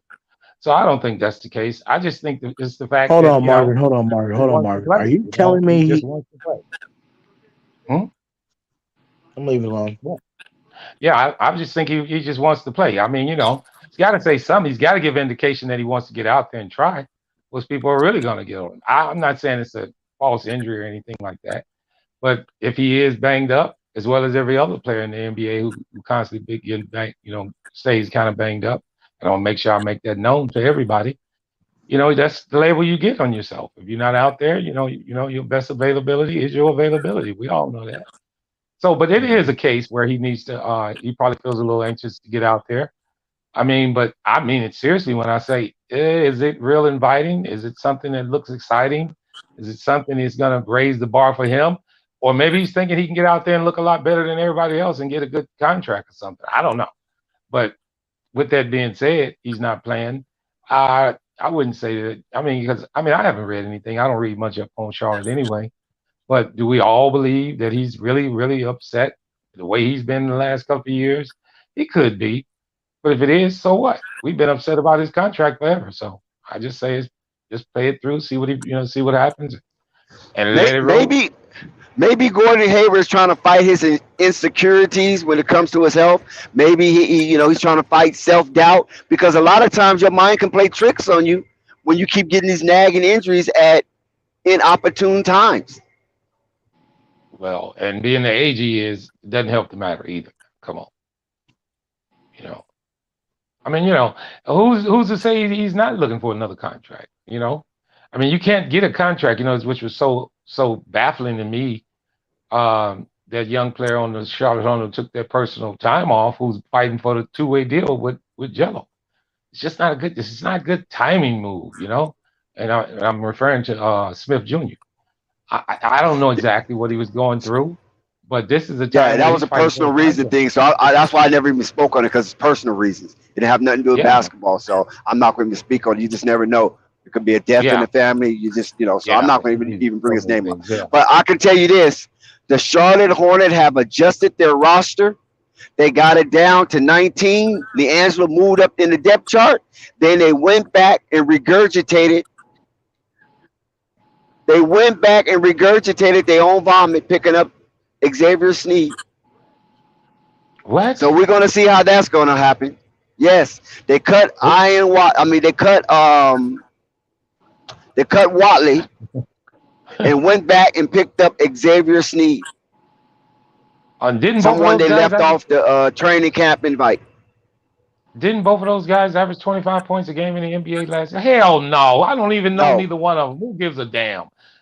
Come on. This is exactly what kind of stuff that Charlotte does. Who are these guys? Come on, man. Step Marvin, you up, cruel. man. I'm Marvin is being serious, man. cruel. Think about it. You signing a guy. Hell, I ain't even never even seen his face, let alone shoot a damn shot. Come on, man. These things. What are you doing over here, man? We trying to get better, and you jangling with the bottom of the fucking team. What these guys are not gonna play? They ain't gonna even play in the G League. Come on, man. That to me that makes it even worse of an organization. You doing these moves, dealing with situations that have no fucking effect on this team, none whatsoever effect on this team. But you want it to be news to us. Come on, man. Hey, They it showing is what it they is. showing they making moves, Marlon. Marvin, Yeah, they showing right. they making moves. I mean Next that they they gonna it hire don't really they gonna matter at hire the end me, of the day. man. Like they got a top 10 most skilled small forward in the league and Gordon Hayward on the roster. Yeah, man. In Gordon Hayward's situation, man, I guess can we all put ourselves in his shoes? If you were drawing in check and you've been showing what you've been showing for the last 2 years, the next year comes Shout around, out you to have that same FYF. You have expectations on going on and playing, and then you get injured again. What do you suppose to do? Do neither one of If us I was think the going to league? Hayward, that's what I'm saying. That's why I'm saying he's dealing with a lot of self doubt and insecurities. Because if I was going to Hayward, I would just kick back and heal. Yeah, Your roster spot is solidified, it's secure. It's so it's nothing secure. to worry about. But what it is, that Lamelo thing. See, it's that Lamelo thing. You But feel me? that's gonna happen. That's That's what's gonna really happen getting. regardless. He It's can't gonna happen stop that. regardless. It's imminent. It's imminent. Yeah. And why would he even try to fight that? But Come that's his on, man. mindset. That's his mindset. You know how the Okay. colonizers are sometimes.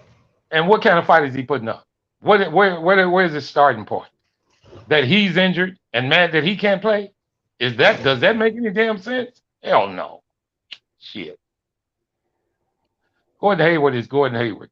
He won't be a Charlotte Hornet much longer, and we won't be talking about him no more. Real simple. Oh, FYF said Dennis Smith Jr. was out because of childbirth.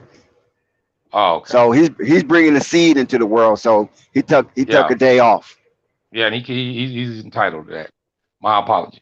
But I'm just saying, but when you talk about Gordon Hayward, man, come on. If that's only one thing that we need to worry about with the Charlotte Hornets, please.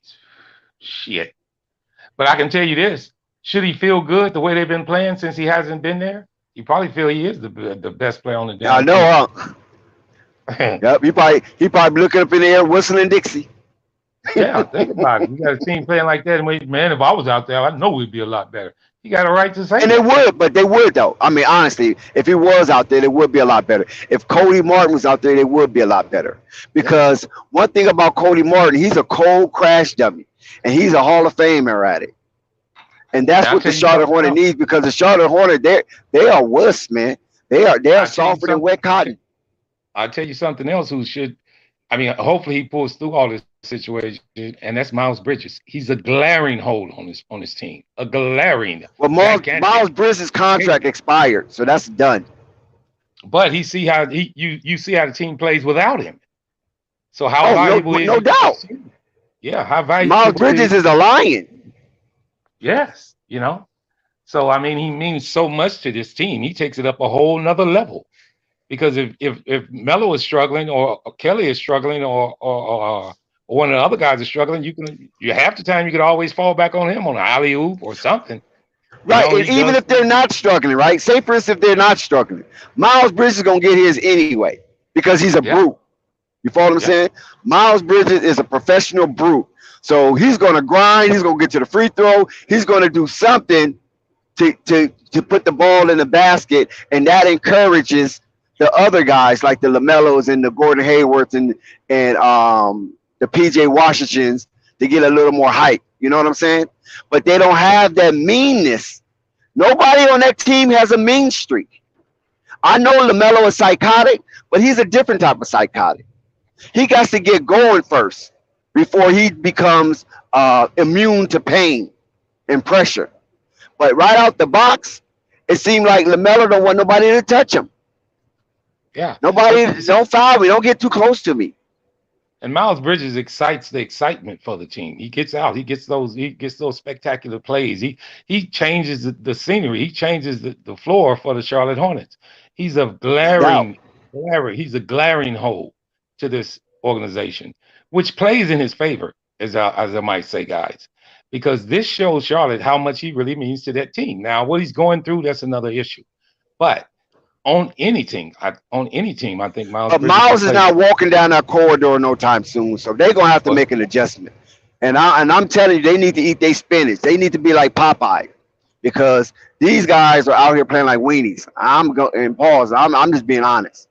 They I'm gonna act tell you like this. they too I'm, good to be fouled. well, That's I'm what gonna they tell act you this. like. I'm gonna tell you this. It's hard to get a person that pumps 180 pounds every night, and that's his maximum, to start pumping 250 the next day when he ain't did nothing to do it. That team is Yep. gonna be who it is. That team is gonna be who it is and what it is. Now it's left up to them Yep. to raise their level of Yep. play. We all can say that. And I can go back to No Panic's point where he say they just that lackluster. Actually that was Murgoth. That lackluster luster of playing, including what the Yep. Bulls did in the first half of that other game, If you're Yep. going to play like that, your glaring holes are going to shine even broader. So that's what's been happening. And I honestly believe too now, guys, don't get me wrong, and I'm not saying this to say preseason games do not matter, but the effort once they start losing in the preseason, sometimes now this is a pride thing too, guys, because I haven't seen Yeah, too it, many it could NBA seep over. yeah, I haven't seen too many NBA teams that accept the fact that they're going to get blowed out every damn preseason game. One game, these guys, like, let's show these guys we can play. Should be that, but we hadn't seen it yet. So hopefully that's here to come. Exactly. That's a good take, Marvin. And shout out to Flight Sports TV, the machine, the voice of the voices, the people's champ. You see the pinnacle of the panel and the content that coming from um, these content creators. Shout out to them. Shout out to the chat and all of the chatter that goes on there. It's a spear within a spear, and we appreciate every single letter they type in the freaking chat on Flight Sports TV. Support Flight Sports TV with PayPal, Cash App, Super Chat, Vimo, whatever means you have to express your generosity through your financial institution. Please do. Do not be shy. Do not be embarrassed. Be a brick in the wall and building something secure. Also, you putting skin in the game. Because one thing, as sports enthusiasts as we are, and even player performance enthusiasts as we are, we put our money where our mouth is. So Flight Sports TV need to be one of those avenues where you put your money where your mouth is by lending some of your generosity to the channel to make it more of an exuberant experience for you and anybody sitting next to you watching it. Like the video, hit that subscribe button, please. If you're new or this is a rendezvous for you, please hit that subscribe button because that helps as well. That's the act of charity. Hit that subscribe button. It doesn't cost you anything. It's free. Let the subscriber count grow. We want to get to 4,000 before Saturday. Can we get 4,000 by Saturday? Can y'all help us? Let's get it up there, man. Come on now. We normally we don't really push that way. We've been starting to push it lately because YouTube tell us to get our subscriber count up. If we want to do more, you guys got to help us do more. Hit that notification button so you don't miss one event that comes to Flight Sports TV, whether it's an interview or whether it's a Cash App giveaway or any other type of event and promotion that we have here on Flight Sports TV. If you're a content creator and you're trying to get your subscriber count up, come on the panel, man. Express yourself. Let people know who you are, and then shout out your channel, and then maybe they'll come over and see what you're working with. But you can only do that by being supportive here, and we'll be supportive with you. Support us, we support you. Scratch our back, we'll scratch your. Hey, this is what networking is all about. Flight Sports TV, baby. Yes, sir. Good content tonight. Enjoying every second of it, guys.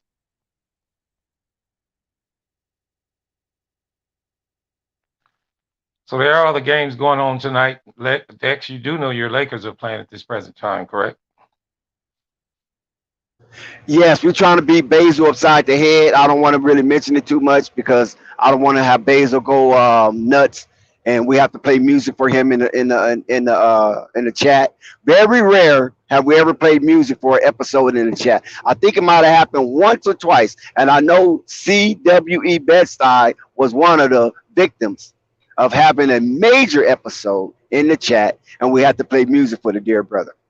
So I'm trying not to do Basil that way because I really appreciate Basil. So I'm not going to rub it in on him. Yeah. I'm trying to bring up the numbers on it right now to see what's going Yeah, on. once you give us a rundown with all the scores and what's happening across the NBA landscape, Marvin. Give me 1 second. I'm trying to get to it right now. 129.9 pounds. undefeated. He has 7 wins. 6 of his 7 wins come by way of knockout. Ladies and gentlemen, fighting out of San Antonio, Texas, by way of Austin, here is Floyd Kid Austin Schofield the third. Oh yeah, I want to give a shout out to Light Sports TV. Yes, sir. That's our champ, Kid Austin. He's fighting this month. Pay-per-view. You'll be able to see it live here on Flight Sports TV on the stream. I believe it's October the 22nd. Correct me if I'm wrong, Flight. October 22nd. And hopefully we can get Freeway back on prior to the fight, and as well as Kid Austin prior to the fight or even right after the fight, as he is signed with Golden Boy Promotions.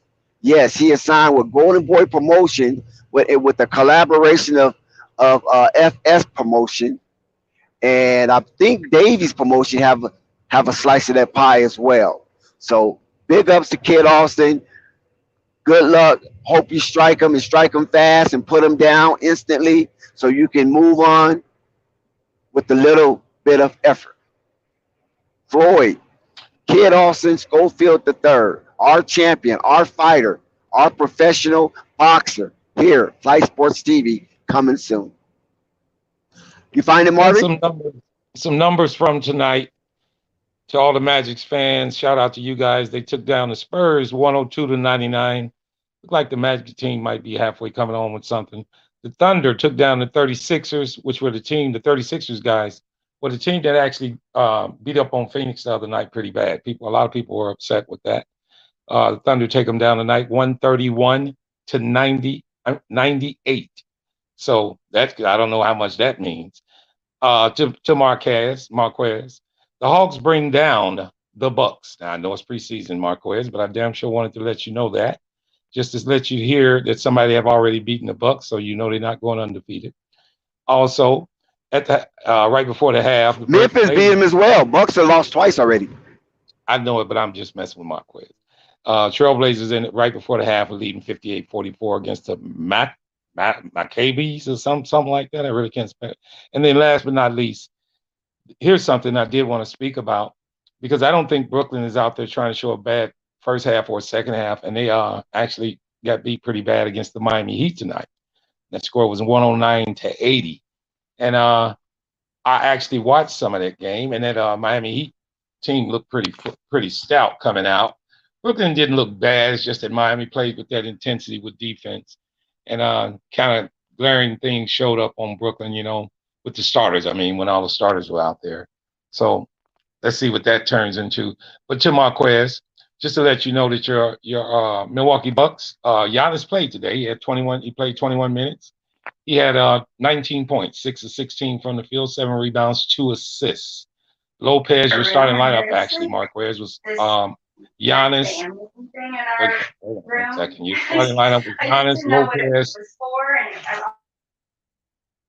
All righty then. Giannis, Lopez, Portis, Drew Holiday, and Allen. That was your starting lineup. So they played in respectively 21 minutes, 21 minutes, 23, and 22 minutes. So they played against the Hawks. And I'm going to go through the Hawks little numbers here. They actually played the starters on the Hawks quite a few extra minutes. They starting lineup was John Collins, Hunter, Capella, Young, and D Murray. Who is this D Murray guy at shooting guard? Oh, well, we know who that is. Javante Murray. And here's the numbers on these guys. They look good, actually, guys. Collins had 16, Hunter 17. Capella only had 5 points. He only played 19 minutes. Young with 22, and Murray with 25, 8 rebounds, and 9 assists. I say again, Javante Murray, 31 minutes, 9 of 13 from the field, 0 of 2 from 3, 8 rebounds, 9 assists, 25 points. I did want to go to that for a very reason of this, guys. Does that say something to the Atlanta Hawks? Look what Murray's doing already, guys. And if we were in a normal room?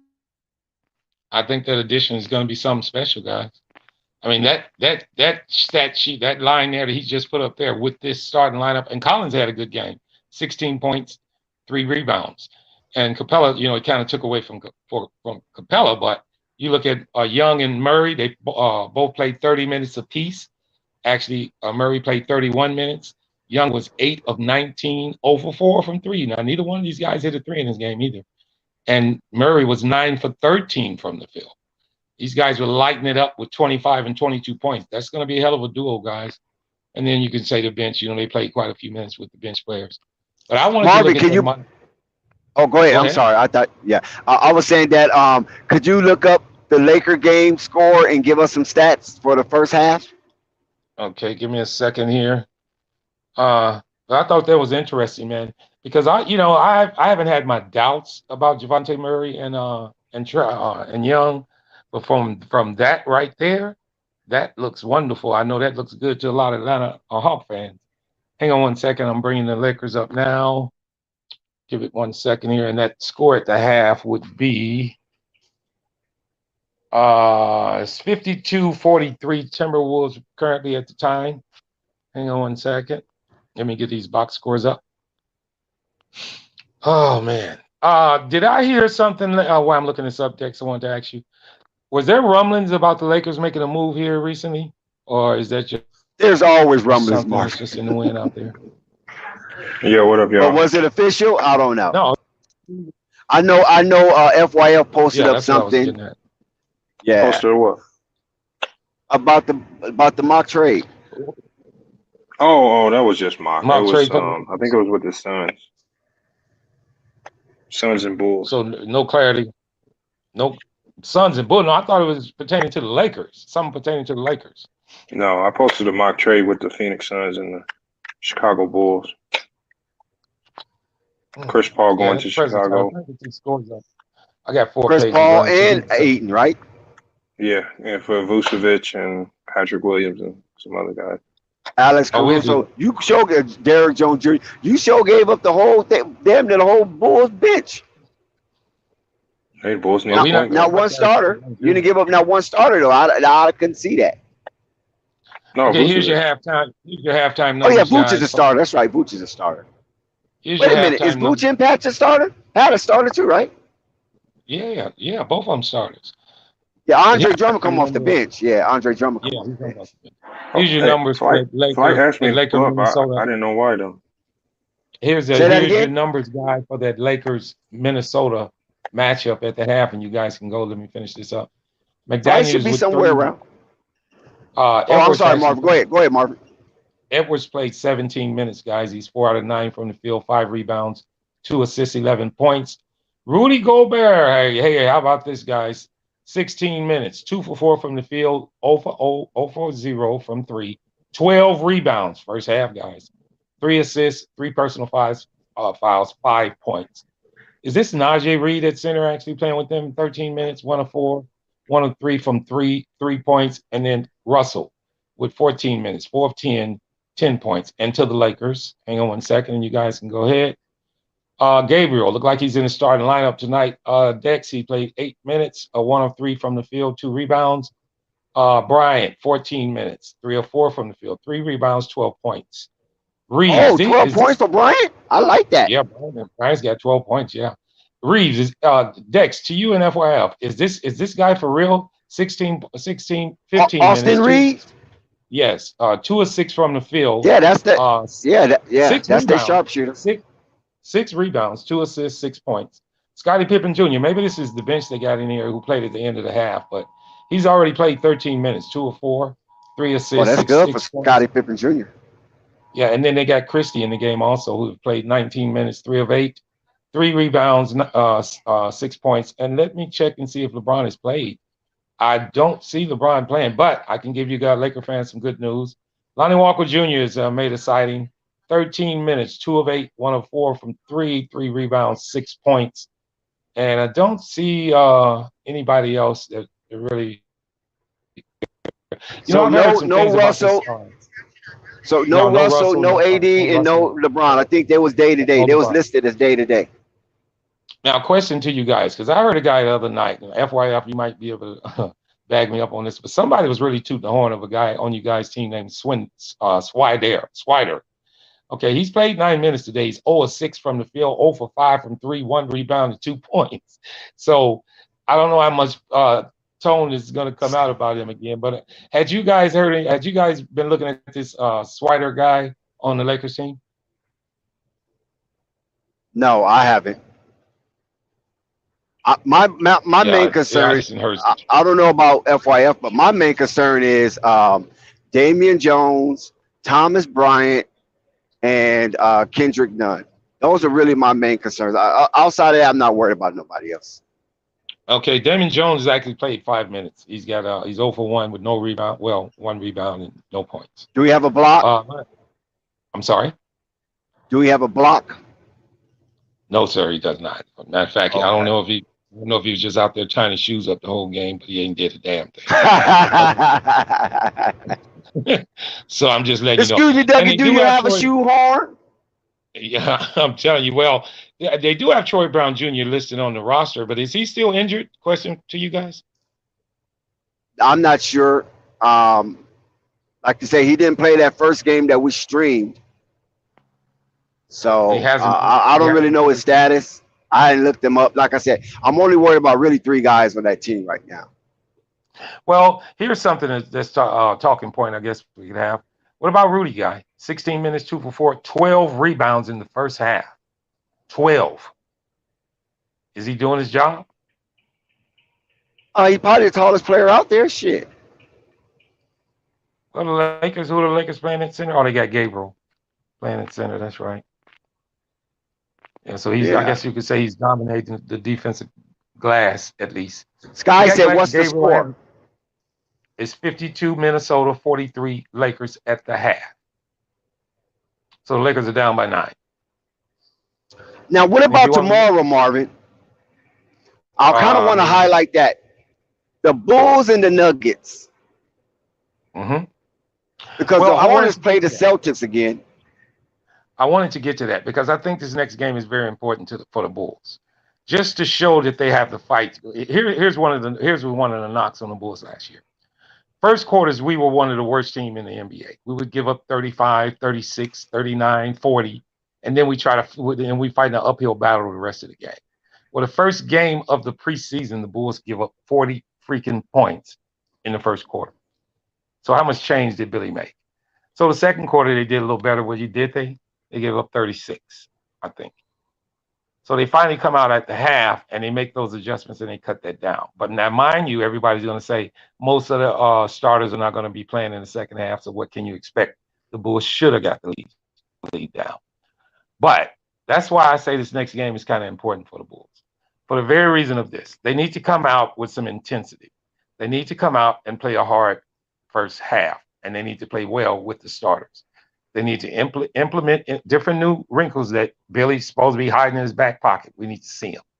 And a lot of these teams, I think it means a lot to the next game. I even said this previous game for the Charlotte Hornets was very important. Now, they didn't give us the showing that we needed. I mean, that we should have seen. So I believe this third game is even more important, which even actually goes worse for everybody that's trying to show on this team, because I don't believe Cliffy's seen anything in the starters for him to have confidence in. I mean, he's got to play his guys and at least see something good out of them before he can decide to just pull them and say, okay, now we can, look at everybody else. If your starting 5 is in shambles, then you got work to do with them first. Then you go to everything else. So, I mean, and I say that to say that the Bulls need to do the same thing. I don't care that they came back and won by 4. I think they starting lineup got outplayed the first half. And they don't need to have that showing. That's not a good feeling going into the season. That's not what any team needs or want to be doing going into the season. I don't care if it is preseason. You still want to have a good showing. And in the Lakers case, I think I spoke to a couple of guys about that because people was concerned about this and that with the Lakers. But if you look at what the Lakers have done in their first couple of preseason games, their starting group has been competitive. The starting group have been in every first half. So that's what you want out of your team basically from the start here. So, but damn, I got an alarm here. Okay. But I wanted to go over these scores that Miami, because Miami played Brooklyn tonight, guys. And it's preseason, so I'm not going to highlight this too much. But they won. The game ended up 109 Miami, 80 Brooklyn. And Adebayo, Strus, Kyle Lowry, and Butler, they all played. Butler played 17 minutes. Adebayo 24 minutes, and Kyle Lowry played 24, and Strus plays 24. Adebayo had a decent game. He was 6 out of 11 from the field with 17 points. He only had 3 rebounds, but then Butler only chipped in 2 with 4 rebounds. He didn't really play that well. He didn't play that very many. I think 17 minutes for him. 1 out of 4 from the field. Kyle Lowry, 4 of 9. This is the guy that Miami is kind of banking on this year, coming back strong after a poor showing in his first year signing with this team. 4 out of 9 from the field, 2 of 5 from 3, 4 rebounds. That's a decent for his size. 2 assists, 15 points, and Strus came in with 10. 4 of 12 for the field, to be exact. And then I wanted to go over to Brooklyn here, guys, because this is a glaring factor here, guys. Now, mind you, Kyrie didn't play tonight, so they started O'Neal tonight. And here's the minutes of the starters. 26 minutes for Kevin Durant, 25 O'Neal. Claxton started the center, guys. He had 18 minutes. They actually started Kessler Edwards, too, in this game. He had 17 minutes. And Ben Simmons with 25 minutes. Now, these guys played some heavy minutes, and here are their numbers. With the minutes that were played, Kevin Durant, 26 minutes, 22 points, 1 assist, 8 of 12 from the field, pretty good shooting night, 4 rebounds. Royce O'Neal, 25 minutes, 2 of 6 from the field, not getting enough shots, I believe. 2 of 6 from 3. All his shots were from 3. Mind you, ding, ding, ding. How about that? 4 rebounds, 1 assist, 6 points only. Claxton, this is what they're banking on. I think this is where they have problems, guys. At their center position, they banks it on Claxton to be the center, the starting center. He only played 18 minutes, though, but he was 0 for 1 with 2 rebounds, 0 points. Edwards has a little size, and he played, I guess, the power forward position. 17 minutes, 1 of 7 from the field. Now, Kessler Edwards, question, because I'm going to say these numbers. He was 0 for 4 from 3. Is he a 3-point shooter? I didn't think he was. 3 rebounds, 6 points. And then here's our boy come in the gate, doing this thing at Ben Simmons. 25 minutes, guys, but only 2 or 3 from the field. 10 rebounds, 4 assists, 4 personal fouls, and 4 points. If he's going to be a factor on this team, I think he needs to put up a little more points. Now, mind you, Kyrie didn't play in this one, but you did get a sighting of Malachi Morris, who actually only played 15 minutes, guys. 5 of 7 from the field, 6 rebounds, 10 points. That's a damn good outing for him. And the rest of the guys are basically G Leaguers. Thomas, except Thomas, that young guy. I like this young Thomas guy that they bring it up. He played 20 minutes, 4 of 9 from the field, 1 of 3 from 3, 3 rebounds, 13 points. Not Cam Thomas, I forgot his name, the young kid for Brooklyn. He actually is going to be, I think he's going to draw some attention around the league. Brooklyn is grooming him pretty well. I don't know if you guys are familiar with him, but he's kind of a Listen, fuck all that Brooklyn shit. Here's Cam Thomas. You know what I'm saying? Brooklyn, stand up. We understand how those dirty bastards are in Brooklyn. But look, come on. Brandon Ingram said he wants to be the best player in the NBA. Listen, I'm quoting Brandon Ingram here. He said, I'm better than these guys. I want to be the best player in the world. That is a strong statement from this 6-year veteran. Where do you rank Brandon Ingram? I mean, could he be the best player in the NBA? Could he be the best player in the world? Could he surpass Luka? Could he surpass LeBron, KD, Steph Curry, Giannis? Or is Brandon Ingram that's just a stretch? Let me just say this, and I'm going to say mine briefly because I've been speaking in quite a while and let you guys go. Most guys that's going to be the best player in the league is going to be the best player on your team first. That's to be questioned. And if you're going to be the best player, that means you're going to actually have to take a lot away from other players. I'm not knocking what he's saying. I'm damn sure not knocking the Pelicans, but I don't think that's capable on the team that he's playing on. Because if you're going to be that means you're going to be head and shoulders above a whole lot of other players on that team. And is he the number one option on that team? I believe it starts with that. If you're going to be the number one option, then you have the chance to be one of the best players in the league. And on that team, I don't even believe he's the number one option. I believe Zion is. That's interesting, Marvin. That's a pretty good breakdown. I'm looking at more of a psychological standpoint because if you're going to be the best player in the world, you're going to have to put up shots, dude. If you're going to be the best player in the world, you're going to have to get rebounds. You're going to have to play some defense. You know what I'm saying? Because Brandon Ingram's about what 6'9", 6'8". So Yeah. it's not like he's a shorty. So he's gonna have to do a whole lot to be the best player in the world. Now, I don't know if he thinks being the best player in the world, putting up shots and scoring big numbers, and maybe having 28-point game, 3 assists, 2 rebounds. I don't think he'd be the best player in the world like that. But playing on the side of Zion, that's gonna be a tall task. And I agree Yeah. with you on that, Marvin. But I say this. I mean, great literature coming from him because if he wants to be great alongside Zion, it actually bodes well for the team. I mean, that can actually be a good thing. If he wants to play well, maybe it lifts everybody else. I mean, because Zion's going to get his. And I don't think it should be a competition thing with either one of them. I mean, I think they're going to play well together. And I wouldn't mind hearing that from any player from my team. If you want to be the best player, including what Drummond said about being the best rebounder, which he didn't get them with 3 in game 1. But if you're going to be the best at some, go out and try to do it. Just don't take nothing away from the team. Don't make it harm the team. And in that aspect, trying to be the best player in the world, does that put everything head and shoulder on you alone? Because you really have to look at the team that you're on to consider you being the best player in the world. I mean, most players with a real dominant player. Now, I guess I can say Kevin Durant is a little as an exception to the rule, playing along Kyrie, because I mean, is he head and shoulders better than Kyrie? That's to be, debated. So, but he is highly sought after and highly thought of in the NBA. So, but I mean, and then his passive demeanor. He's not a real flashy player. He just gets the job done. Sometimes, that ooh and ah gets you to a higher level also. You know what I mean? What you got to say on that, FYF? Oh, shit, no, I was just pulling back up because Flight asked me to pull up earlier. I didn't know if y'all had a question about something, so I was just pulling up. Yeah, Brandon Ingram saying he want to be the best player in the NBA and he want to be the best player in the world. We're trying to see how can he make that happen, especially being teammates with a Zion Williamson, who's probably on the same journey. Yeah, I mean, you got a lot of work to put in to get that title, and then that title also comes with media favor. That's so I don't know. I mean, it's good that he's saying that, but he won't ever be the best player in the game. I don't think he can. But Well, I guess I can say this on that FYL. If he went to the Orlando Magic, he would be such a better player than everybody else on the team. I mean, people would look at him as a higher standard.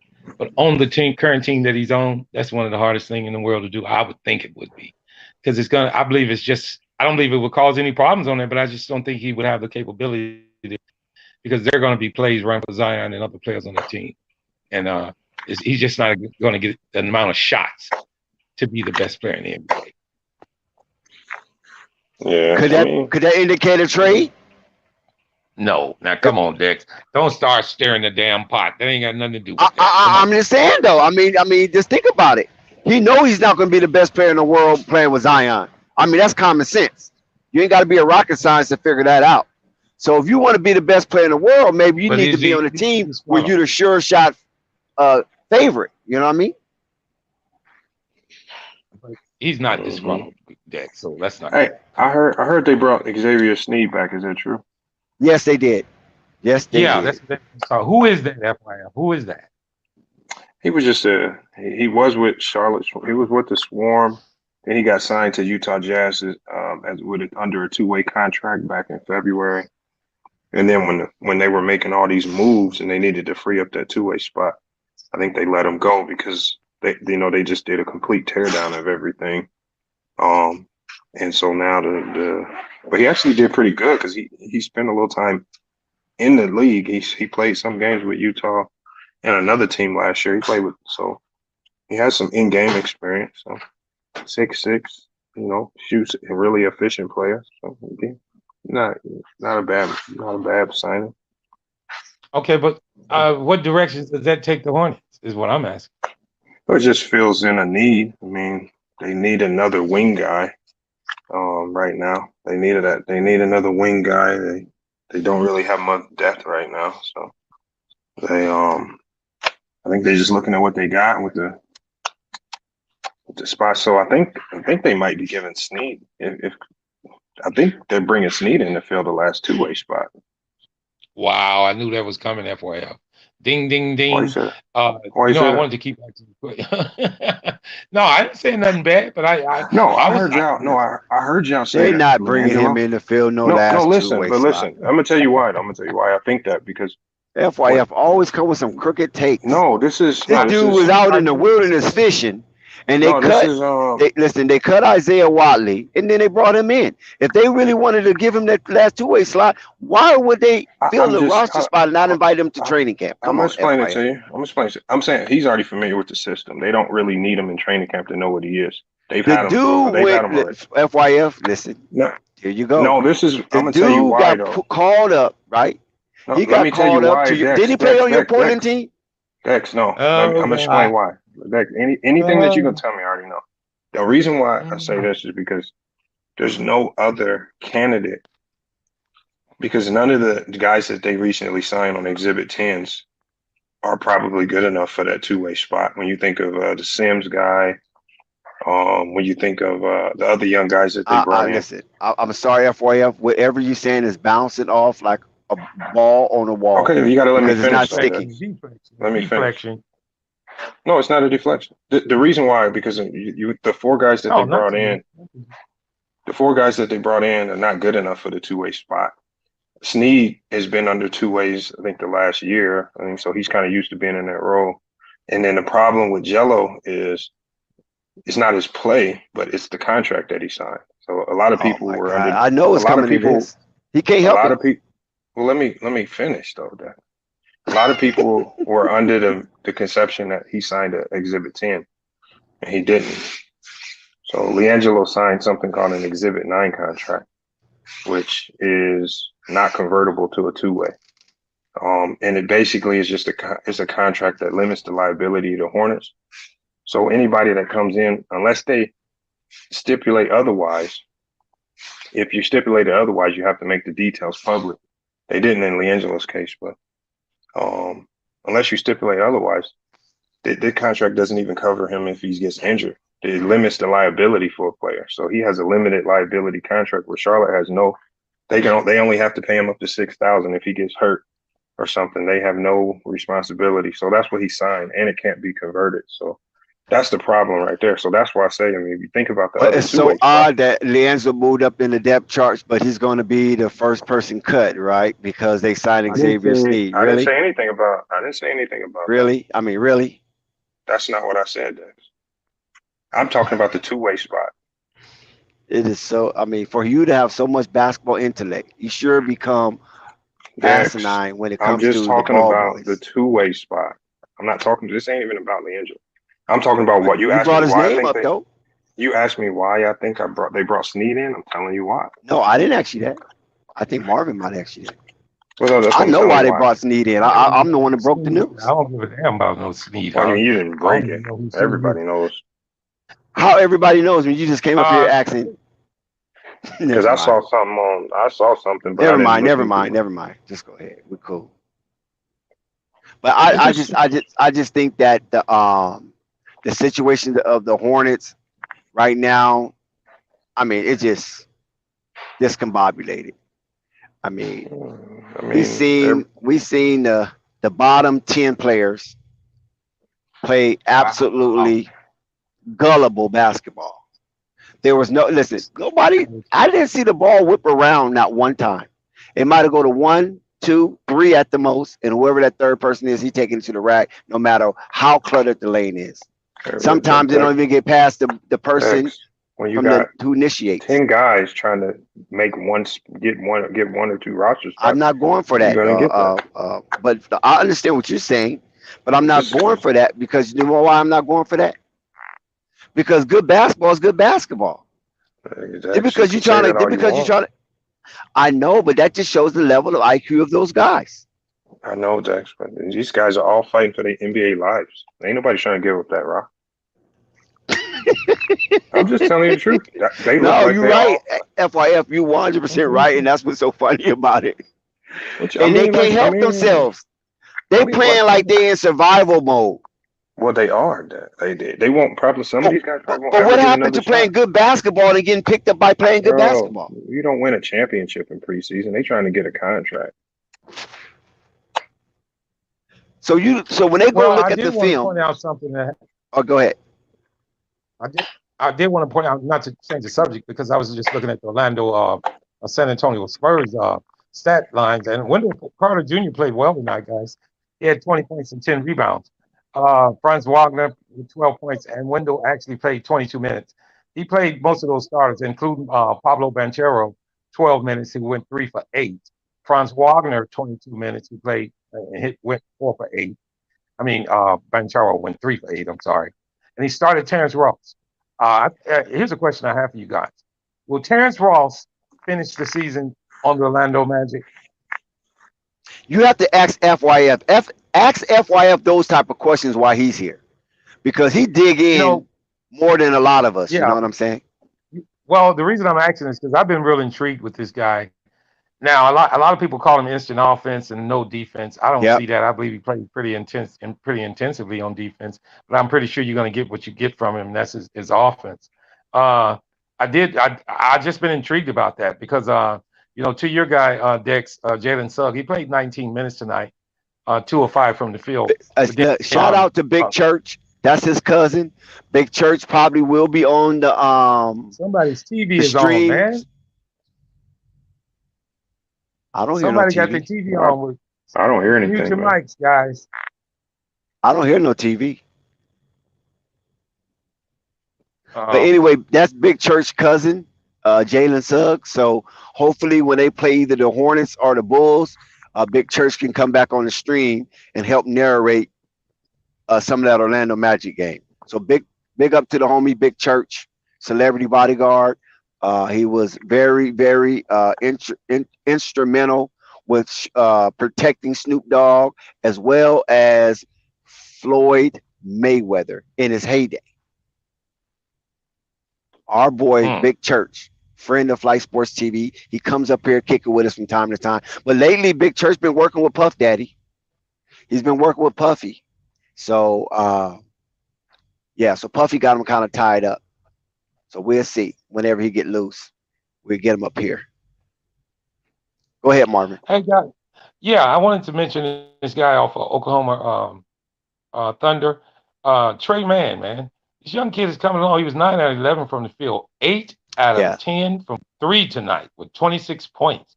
Yeah, Trey Mann is good. He's good. Yeah, he's good. He's 8 what out you think about Trey Mann, FYF? Hey, no, I like Trey Mann. You know what? I think the Hornets should go after that one guy. Even though we saw a small glimpse of him, the kid from Arizona, man, he lit the Phoenix Suns up. Craig Randall gave him 35. Yeah. Wait a minute, Arizona. When did he come out?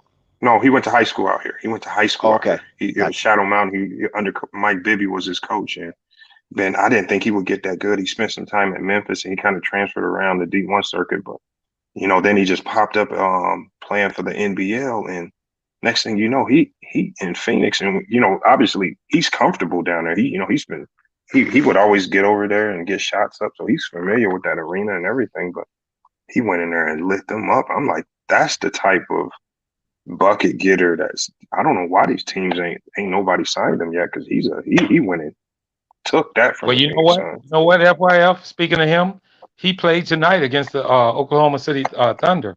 He was 11 out of 21 from the field, 5 out of 11 from 3 with 27 points. 27 points. 27 points again. No, that's basically that's over 50%. But I'm just saying though, he shot 21 shots. Yeah, well, he's I the mean, best player on that team. Well, hold on. Frank shot 17. Cleveland shot 16, and Detch shot 13. So they were getting their shots up. This guy but I'm just saying, 21 shots. That's a lot for preseason, don't you think? I think they had a whole lot of shots. But they're not an NBA team. They're not an No, that's NBA not team, even an NBA team. But this guy is playing. To FYF's point, I was watching him against Phoenix. Man, he was lighting their ass up, man. bro. And I mean, it was like he had no fear. Like he was just out nope. there just playing like I belong here. Like it was no hesitation. He was going at the Phoenix Suns players. He was at sometimes he looked like the best player on the floor, even when the Suns had their best players out And who there. this guy again? It's Randall. He just Craig went at Randall. Randall. Oh, that's the one Yeah. FYF was talking about. Yeah, he just went at the Oklahoma City Thunder tonight, guys. He scored 27 points. He shot And 21 times. Who do he play with? He plays with the 36ers. The 36ers. The 36ers. Oh, okay. Yeah, friend. Is it Frank Randall? Is that his name? No, Craig Randall. Oh, Craig C. Randall. Randall. Now, who was that Frank? Who was that Frank guy? Frank's is the other guy on that team. He was balling. Yeah, he was balling too. Right. Yeah. Well, he had 20 tonight. 6 out of 17 from the field. I think Frank Williams. Yeah. Them dudes are trying to get a spot. They trying to get a contract. Yeah, Robert the Frank. 36ers. Yeah. Robert Franks. Hey, this Okay, guy, yeah, Robert Franks yeah. is a 6'7" guard, 225 pounds, guys. Yeah, he a little chunky. Yep, Robert Frank, but he can shoot that he's three not though. chunky. He's built solid. Oh, that's what it is. Well, I know he's bigger than some of them slim He's dudes. kind of built like old boy from OKC. What's his Lou name? Dort. Lou Dort. Yeah, he's built like Dort. Yeah. Yep. Guys, where did this team come from? Where did they just come out of the woodwork? I thought they were an NBL team. They are. 36ers. Yeah, they are. Okay. They're NBL team. These guys can play. I mean, in the two games they didn't play, both of these guys have showed that they can play in the NBA. I'm just letting you guys know that. They belong in the league. Now, FYF, let me ask you about Randall. How long he been out playing professional basketball? I don't see that's the thing. I don't remember when he came out of college because I think he might have just walked away from D1 basketball, didn't graduate, and then just went after a pro career because he went to Memphis. It didn't work out there. He transferred to another school, and then when you start transferring like that, your name kind of just disappears from the circuit. Disappears, yeah. And the next thing I know, he just pops up with the 36ers. I'm like, oh, that's Craig Randall. And I'm talking about the next thing I know, he out there looking he was playing like he looked like bro, he was looking like he belonged. He was going at Chris Paul. Now, what about your boy Trey Holder, man? Where's he at? I don't know where he's at. The last time I heard, he was with the Knicks G League affiliate, but I don't know if he's still with them. So I don't know what he's doing now, but I don't know. I haven't been following up on him, but like I said, with guards his size, they're such a dime a dozen guards. It's gonna be hard. You got to be really nice to because he reminds me of a buddy I know named Yogi Ferrell. Just small, stout guards, but because of their size, man, it's just gonna be hard to get a spot. Now I can't find any numbers on Craig Randall. What is his size and weight? I think he's like 6'5". I think he's 6'5". Oh, he's that big? He's probably like 6'5". He looks like he might be, I would say 190. Oh, 200. if he's 6'5", he definitely should might get a slot somewhere. But his shot is, but Dex, this man can shoot the ball lights out. Yes, he can. I'm talking about it ain't no. I'm talking about lights out. I haven't seen a guy shoot the ball that well against an NBA team in a while. Yeah, and he comes right back and does it tonight against. Shout out to Zen Master. So it's not a fluke. That's the thing. It's not a fluke now. He came right back and had a real good showing tonight. Damn. So I'm curious to see who gets it. Yeah. Well, I mean, let's not just curious to see who gets him. Let's see if anybody gets him. Let's see if somebody decides they want to give him a shot. That'd be crazy if nobody picks him up. That'll be crazy. Hell, the Bulls can use him. Shit. I mean, but because you can't say that these numbers are skewed because he's playing against NBA talent. He's playing against other NBA teams. So I guess we can say, hey, man, if he's passing that eye test playing in these preseason games, what's to say he's not going to be able to do it in the regular season games? But FYF, what you think about Kenny Lofton Jr.? You know what? I knew he was a high skill player, and I was always kind of wary if it would translate but man, that guy came in, he dropped weight, he's getting in shape, and he just looks like he's just playing with a level of determination where I'm gonna get me a roster spot. Like, and y'all ain't gonna do nothing about it. That's what it looks like. He just looked like he's Update on super the determined. Lakers. 78 Minnesota, 57 Lakers. Lakers fans, don't be too alarmed. None of your players are player, so don't worry about that. Yeah, Kenny You Lofton already know Jr. Lakers do not care about no preseason. They hate they have to even play it. I'm just giving an update on it. But I'm Dex, gonna they are I'm showing gonna some positive signs in that first and second quarter, so that's the good thing. yeah. They're not getting. Oh yeah, They yeah, showing no doubt, positive. no doubt. Yeah, So no doubt. Well, it's not just the good thing, FYF. It's the thing you look for in the preseason. You want your starters to play well, and then you take them out and you just yeah, then evaluate you can sit everybody them else. early. Yeah, you could just sit them early because you know everything's going according to plan. Yeah, and then the final score is not a judgment of the way the game was played because it's a preseason game. So I'm trying to go Well, to we didn't ask FYF about the Bulls. no, I go haven't ahead been because I'm following trying them. to. I haven't been following them in the preseason very much. Oh, you didn't No, they watch play that game well. against the Pelicans? Oh, I No, they watched didn't. like the first quarter. I watched the first quarter, and then I think I watched some of the fourth with Okay, Zion. I evaluate was that really first looking at quarter. Oh yeah, Zion. there you go. There you go. You know, Yeah, I wasn't yeah, really me caring about too. the Bulls. I was looking at Zion and that Me much. too. Exactly. I ain't gonna And lie. Zion, he back. That's all I needed to Yeah, see. Zion's back. So I'm finna Yeah, bring up. he was a man amongst boys. he still How got many that games? that second jump. It's crazy. I mean, How many games have Memphis played? Oh, they played 2 games. So I'm going to look up Lofton's numbers here, guys, because I hadn't really And seen him yet. Memphis They played is Atlanta. 2-0. Yeah, they are. Memphis I'm bringing it they up beat the now. Heat and they beat the Milwaukee. Magic. but y'all know if y'all watched Memphis last year in the preseason, they treat preseason games like it's regular season. I know. Yeah, Yeah, they do. yeah, they go They hard. they don't mess around. They trying to win everything. So it don't I surprise me what remember they when the doing. Pelicans won every preseason game, and then Zion got hurt, and man, that killed their little season. Yeah. Well, Kenny Lofton didn't play the other night against Orlando. So let me go to the first game.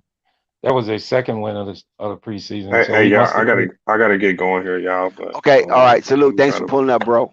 yep, I'm All gonna right, catch y'all bro. in the next one. Jello's getting closer. Hey, I'm rubbing we'll my find hands out. like Birdman. We'll find Hey, out. Oh, make sure you that's watch him the game calling. tomorrow, FYF. Whatever you do, That's him just watch the calling. game. What game? The Charlotte game? Yeah. I mean, I'll They try. play. I'm out of town right now. I'm Oh, trying you to out of do some town? Okay, stuff. you So busy? Okay. yeah, All right, just I'll catch the try to watch highlights it. there. I mean, Or Charlotte come up, pull up on the stream. Charlotte needs to figure that starting lineup out for anything. Their top 10 guys look like a mess right now, so they got work to do.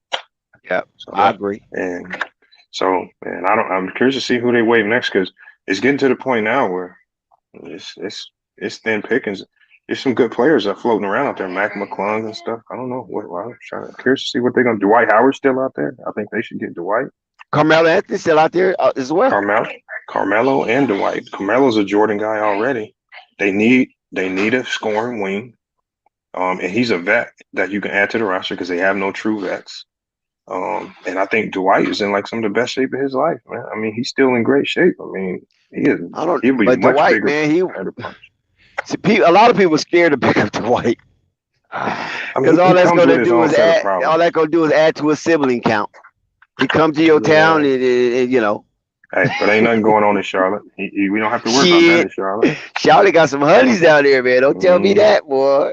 Yeah, You know what I'm saying? They cook for you, everything. They still got the good old Southern Belle attitude Before to some degree. before you go FYF, I did want to just read out Lofton's numbers. In that first game he played, guys, he played well. 24 minutes, 6 of 8 from the field, 5 rebounds with 17 points. But he didn't play the second game. I don't know what the reason would be. I think they would have played him. I hope he didn't get nicked up. Do you guys didn't see anything like that? No, I think when you know what you say got, no, they don't. I think when you know what you got in a player, you don't have to run them a lot. Like, I mean, if he would have kind of played bad and raised questions, you might want to get him back out there to work on stuff y'all practice. But I mean, when a player checks all the boxes, now you got to go evaluate other guy. So yeah, I can agree with that. But on that roster, on that Memphis roster, does he fit? Will he make it? Yeah, he fits. He fits because of the attitude, the mentality that he has. He fits in. Yeah, and I think with the injury, to the big man. I think that's going to help him just get on the roster also right Yeah, now. Jaren Jackson. He'll at least be there till Jaren Jackson comes back, and then they'll probably drop him to the G League. Yeah, but if he plays well, they might not. What the hell, you know? Well, I mean, it's just about roster spots, man, because that roster count is at 15, and that's where things get really finicky in the NBA. I think it's 17 this year. Well, no, it's 17 is count two-way players. Okay. So you can carry two-way players and 15 guaranteed contracts. 15, right, on the bench. So two-way players. If you have 17 guys, two of those guys ain't even at the game. So I'm gonna go to the Memphis. I'm gonna go to the Memphis roster here and check their depth chart. And all right, y'all. I'm gonna be listening though. I'm gonna hop on out though. Okay. All right, y'all. Salute. Yeah. Dex. I wanted to go to Memphis. I wanted to go to Memphis depth chart, and here it is. And it states Ja Morant at point guard, Desmond Bane at the 2 guard, Dylan Brooks at the small forward, Brandon Clarkston, I guess that's Brandon Clark at the power forward with Steven Adams at the center. They got Tyrus Jones on the second unit with John Kuchar, Zaire And Williams. Steven Adams just received a contract extension, a 2-year contract extension for over $20 million. Wow. So right now they do not have him on the current roster, being because he is a rookie. So he's still up in the air to see if he's going to fit on that roster. Is that roster updated? Because some of these rosters are not updated. Because I've been looking at them, and some of them are not updated. Well, and then you got to also hit. You got to also hit like sometimes it says like 2 more rows. You got to hit that tab also, and then more names will come down. Well, from the way it's looking, they got a guy named, I don't even know who the hell this is, Santi Adama. He's at the backup power forward, and I believe that Lofton could probably get that job. I haven't seen this guy play much, but right now they got him sitting there, and then they got Jake Lavera behind him, so that's at the power forward position, and that would be his position behind Brandon Clarkson. So I think he would probably get that position if he keeps playing well. So there's a possibility he gets in the, and like I said, you need to take advantage. The same thing would happen to Ayo Dosunmu. Somebody eating potato chips that you did. Oh no, that was my mic on my chin. Yeah. Yeah, it's like what happened with Ayo Dosunmu last year. I mean, the Bulls wasn't considering him being a starter. Well, due to injuries, he ended up getting a lot of minutes and he ended up playing. So hopefully Lofton can do that. Update on the Lakers score. 86 Minnesota, 61 Lakers. Lakers in the comeback. They only down 25. So, and that's that. Marvin, you cannot trigger me with no preseason game. No, man. I'm just joking. Here's a quote. Warriors GM Green apologizes for pool incident. You accept his apologies, Dex? Of course, it's just basketball. As long as you ain't say nothing bad about my mama. Is but like Zen said, Jordan Poole is doing Tybo right now. You gonna talk about me like that? But question: Is he a virus? Do you remember Boys in the Hood? Do you remember Boys in the Hood? When the police harassed Cuba Gooding Jr.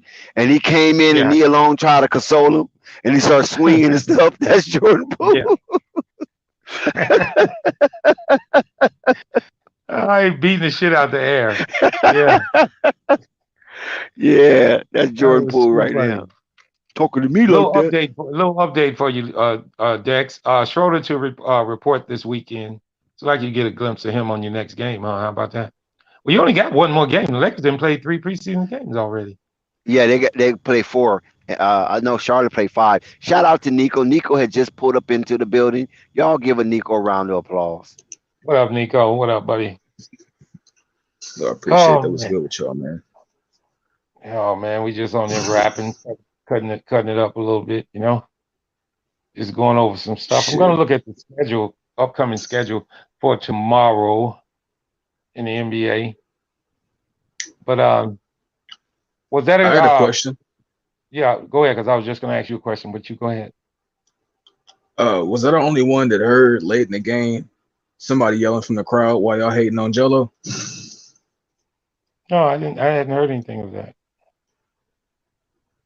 It was late in the game with about 2.5 minutes left, and I think Kai Jones is at the free throw line. Oh, And I yeah, heard somebody true. yell. Go I ahead. heard somebody yell, "Why y'all hating on Jello?" Oh, I didn't hear it. And my thing is, the only reason I bring that up is because I think his teammates are freezing him out. I I was mean, it's watching that. obvious. I was so pissed. I didn't even show up yesterday, or I don't even know if we streamed, but I just said fuck everything because I'm watching the game and I'm looking at everybody looking for everyone but him.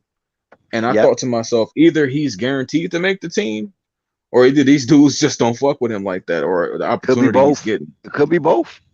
But or Yeah, could it that. been? But I know Book Could it Knight. be? I know Book Knight No. fuck with him though. Well, here's Book the Knight fuck with no. Jello. Here's the thing, Nico. Could it be the case that all those guys saying, "Hey, I got to get mine"? They trying to make the roster also. That's what but they look FYF nasty. was speaking about. That's Like right, man. okay, Hey, man. if Crabs in the barrel, buddy. Crabs in the barrel. Yep. Yep. They in survival this, mode. But I only thing guess the I'm way saying, I see it, this is what I disagree with FYF on this premise. I know they're in survival mode, so I agree with them on that. But even you in survival mode, you still supposed to show good basketball, right? You're supposed to display that at all times because you're a every team's professional. doing that, Dex. Every Oh, team wait that a minute, Yeah, bro. I've watched is moving you the ball. seen what Indiana was doing with their bottom five. Yeah. You understand what I I'm mean, saying? but Everybody's moving the Why is ball. it as Every yeah? team though, Why is it Dex. excuse when it comes to Hornets? hold on. Wait a minute. Is this our first time talking about this? What you expect, Dex? Damn. What you thought it No, was it's going to not be? what I Going to change expect, overnight? Marvin. Okay, it's the same thing. It's the same thing as It's usual. not what I expect. What I expect is when you see the Bulls being blown out by the first 10, and then the second 10 comes in, and they bring the And game close and take the yeah, lead at one time. Take the yeah. lead. And if it wasn't for Dyson Daniels, 5 points in 4 minutes, the Bulls would have pulled that off. I know where you're getting. I know where you're going. Are they capable of doing Why? it? Maybe they're not. It Yeah, depends. you know what I'm saying? I mean, we saw some good basketball in the second half. That made the game interesting. But with the Yeah. Hornets, I mean, it's like, who are these guys listening to? Is Michael Jordan going down whispering everybody ear, "Hey man, you better get yours, or you out of here." You understand what I'm saying? Because It how do you definitely. play that way under a Yeah. new coach in a new No. regime? Okay. Is No that a bad look respect. for the coach? Is that a bad look for the coach Nope, also? nope, nope, nope, nope, nope. I'm not putting that on Cliffy. I'm not putting that on Well, Cliffy. you need to. You need to make them stop. How about that? It could be a bad look on some of the assistant coaches. But when I saw Tyrone Corbin get up, walk around, and mad dogging them dudes, and I'm saying, oh, nah, that's not the coaching staff. That's these players. They just drafted some really bad minded players. You follow what I'm saying? Yeah. And Bryce McGowan is one of the lead maestro in this bad basketball, just like Book Night was last season. And even Williams is starting to catch some bad habits hanging around with Kai Jones. I'm seeing him. Like, dude, what happened? You was decent in the summer league. How you go from there to there? Messing No with Kai chemistry. Jones and JT No Thor. cohesiveness. No cohesiveness. No, just nothing to do with each other. They get the ball and they got their head down going to the hoop or either shooting a damn jumper. That's what it is. Real simple. And that's bad because, like Nico was saying, and I vouch and co-sign what you say, Nico. I noticed that if Jello is on the left side of the arc, they take it to the right. If Yeah. Jello's on the right side of the arc, they taking it to the left. Now, make sense out of that. I don't think you can. So Cliffy had to call Jello over and put Jello to the side that they're going to the most. And then they still try to go to the opposite side and until that last one where Jello got the ball in the corner. It was congested. He pump fake. Dude went for it. He went by the dude and dude tripped him. And that's how he got to the free throw line. Or was he would have never got anything? Or he would never got nothing. It'd have been another No. day Oh and no, people would no. have been They ragging on start Jello sliding in the again. ball with 30 seconds left. With 30 seconds left in the game, they definitely was passing him the ball. I'm like, where'd this go Hey, though? Like he came. why was But that not a part of it? what minute of the game did he come in? Like 5. Bro, he was in the game for like Yeah, he was like in there for like 5, 6 minutes and only touched the ball like one time in between that until like the last minute of basketball, to where they let him get a shot or two up. And that's not good for him, man. Mentally, not for his opportunity. And not that I'm only rooting for Jello, it's just that that's fucked up in any stretch. Anybody, if anybody was in that type situation and we actually had the lens to look at that specifically happening, that'd be fucked up. I don't see other teams playing this kind of basketball. Out of any That's what I'm preseason saying. game I've seen, most That's teams the have only. played Yep, decent basketball, top to I bottom, agree. Well, not just the I starters. go, well, I go back to one of my statements that I said earlier. Is this the right team that he needs to try to get on? These guys, they come on, No, those man. guys going to be out of there, man. Them guys not making the team. A lot of them guys ain't making the team. I mean, but it doesn't bode well for him. They not helping him make it. Shit, they making him look like he's And one of they nothing ain't because they making it don't. either. Shit, Well, I guess I'll they say this, ain't doing Marvin. The thing shit. is, all he has to do is literally play with Lamelo, because Lamelo is the guy that's always going to make the right play. Jello Ball isn't the type of guy that offense has to be forced. He's just going to be in the right spots, and that's what his teammates don't pay attention to. Everybody, Well, you know I don't what I've know if they noticed? don't pay attention to because they look like they see him and then dribble the other way. yeah. Well, I got a question to both of y'all, and I want a truthful answer out of both Not of you that he guys. got to get every shot. See, I'm not saying Hold on, Liangelo Dad. have to get Hold every on, Dad. shot. It just play some good Hold on, Dad. basketball. Hit the open man. Here's a question to you guys, and I want a truthful answer from you guys. Will we see Jello and Melo on the same court in the preseason? I agree, BBC. That's a good one right there. I don't know. You're right. It's looking like we won't, isn't it? But the thing is, I said early, one time when I was streaming, that I don't trust the Hornets. So I Yeah. didn't think everything would be That's what perfect. Rave said. Rave said the same thing. He don't trust the Hornets. Yeah, it's the organization, man. I mean, from the top to the bottom, guys. See, I mean, we can rag on these guys that's coming in with this second unit, but these are the guys they chose. These are the guys this organization chose.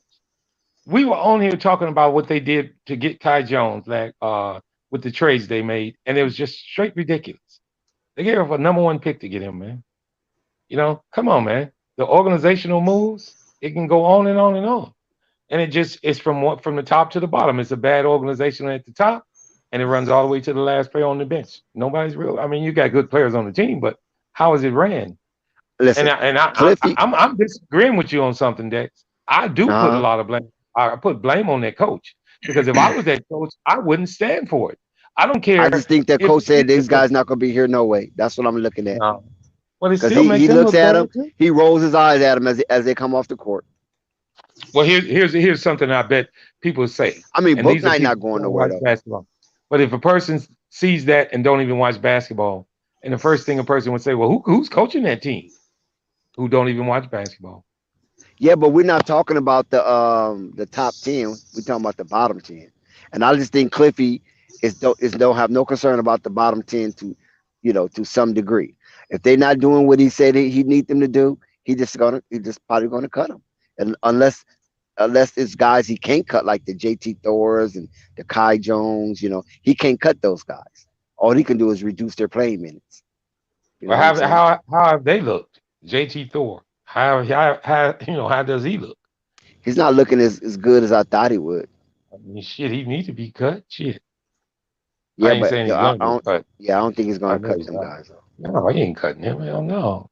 I, I These are just think the players. unfortunate part is that they're building players up with the mentality of they all can be something for this team other than role players. And you're seeing that in their play style. And a lot of those dudes are role players at best, with a little bit of a bag. They like Lance Stevenson to me, a bunch of Lance Stevensons on our team.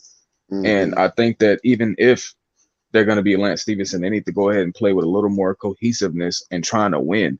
Everybody, I promise you, when I watch the Hornets, that's the only team I see where nobody's really catching and shooting the ball and running the floor. Every other team Yeah. has somebody running the floor and catching and shooting. No, every time a Hornet touches the ball, unless they're wide open for a catch and shoot, they're trying to show off a dribble move, some type of Yep. drive ability. And it's shit. You could tell in the score. The score tells They you how playing awful the 21. team is playing. And they playing Well, 21 yeah. on 5-on-5. Yeah. Well, you know what, Nico? Because I asked Dex this question, now I'm going to pose it to you. Is Miles Bridges' presence being really shown because he's not there? Uh, when it comes to Miles Bridges, If it was regular season, sure. But right now, I think that they're looking forward to trying out a lot of these guys that they potentially can add into their rotation, and a lot of them fucking ass. I mean, that unfortunately, I hate to say that, but when you don't play good basketball, I think you're a trash player. Like you don't have to make all the right plays and make all the shots, but when you literally look off an open man, that's a problem. So when it comes to Miles Bridges, I don't think he's really missed right now.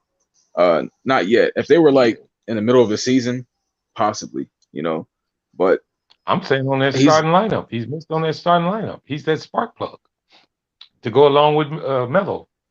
That's what Melo throw all his alley oops to. He's missed dearly right now. Yeah, they're Very much. trying to use JT Thor to supplant Miles Bridges, but what you can't supplant about Miles Bridges is his mindset. And Miles Bridges have a lion mindset. He has a dog mindset. You know what I mean? Yeah. He He's try to go grind. out there and get it right. He try to go out there and get it no matter what. If his shot ain't falling, he's driving to the rack. If he's driving to the rack, he picking up fouls. He's going through the free throw line, and he changed the dynamics of the game from time to time. But JT Thor Yep. can go up and get dunks and slam it just like Miles Bridges can. But do he got the heart to go up like Miles Bridges? You remember Miles Bridges was doing some emphatic dunking. I mean, he was catching the ball in midair like Zion with one hand and then slamming it on people. I don't Yeah, know but if see, JT Thor and have that Miles can type put the of ball. heart to do Yeah. that. But Miles put the ball on the damn floor too and do a spin move and dunk on your ass. With JT Thor, hell no. Totally different players. I mean, if they're gonna Yeah. look for well. JT That's Thor why to I said if it replace was during that, the season, sure. you know. I mean, I see the hole in there. I see him missing him now. I see him missing him and Montrezl Harrell right now. They have nothing. They have no. The And only a healthy go-to guy Gordon they got Hayward. to, If yeah, Gordon and Hayward Hayward. was healthy, that's a Yeah, nice little 20 every game. He give you I mean 20. those three. Have you guys been watching what Montrezl Harrell been doing with Philly in these first two preseason Yeah, he games? been. Yeah, I've been watching him. Yeah, man, he's I've gonna been be a watching factor on Trez. this team, man. And vice versa with PJ Watt. I mean PJ been doing over there. He ain't been doing nothing. I'm pretty sure Montrez is an impact because he does the right thing. yeah, well, I I'm mean gonna his PER I'm is gonna start you know blocking what? y'all talking that stuff about AD. Here's something I bet you this is shock nature to you two guys. Did you guys know that Montrezl Harrell had one of the best PERs in basketball in his whole career? This guy does it when he's on the floor, guys. He gets it done. He just ain't nobody really put confidence in him to be a starter. But right now, his PER I is off don't the think that's his chain. mindset to be a star. I don't think he care. I know it, but I'm He just just want to saying, what ball. could he do to Montrezl become the Harrell. starter? Listen, I've been familiar with Montrezl Harrell for a minute, and one thing about Montrezl Harrell, University of Pitt. One thing about Montrezl Harrell, this dude played basketball at Venice Beach. He used to be at Venice Beach playing basketball, and I used to wonder what the hell he doing playing basketball out here on this concrete. That dude didn't care. Shit, he's awesome, man. He'd be Montrezl out there Harrell, playing basketball with no shirt on the Montrezl Harrell can concrete. help. Montrezl Harrell fits on every winning NBA team in the NBA. He can fit on every team, and he can That's make a why he know difference he on he can every team. always get a job. He don't Yeah, care. yeah, he fits on everybody. You got you got a guy that's not willing to put his personal abilities ahead of the success of the team, which is Yeah, a skill in its own. Because if you see him play at a Venice Beach or at a run, he can shoot the three ball. He got a mid range of drive game. He has a whole guard skill set that people would never know. But he's not gonna sit there and showcase it if he doesn't have to, because he just does what his team needs. He got guards who can do that already. I'll be honest, the whole Hornets team wants to be LaMelo Ball. That's yeah. crazy. That's 14 of those crazy. guys. That's crazy 14 of that you those have to guys on say that it team like want to be that. LaMelo. That's crazy. Did you guys get a chance to look at Spider's debut yesterday with the Cleveland Cavaliers? Mm-mm. I didn't see that yet. He Now, had yesterday was 16. one. He had Look, once I 16 or seen 17 Jello, points. He looked good. He looked good. He looked like he fits. But I can see him taking some points away from Garland because you know how he is. He gets the ball. It's like a black hole. He gonna shoot that damn thing. But he looked good. His shot is good. As far as himself, he looked good. I don't know how much he means to the. I guess he means a lot to their team.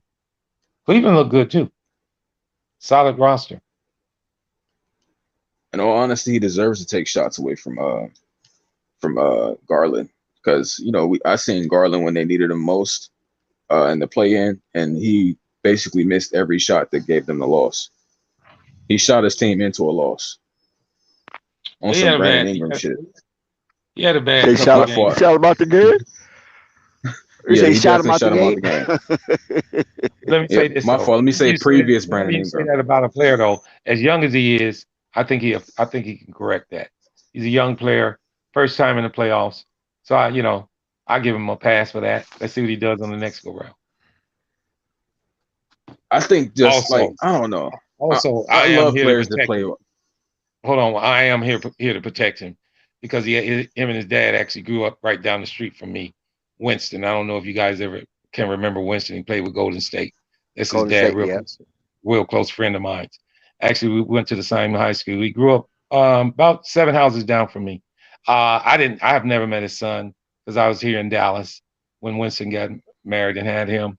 But Winston, he was there. He played for Westside, my high school. Winston was a cold piece. Well, I mean, he wasn't that good, but he played in the NBA. We was real proud of him coming from Gary.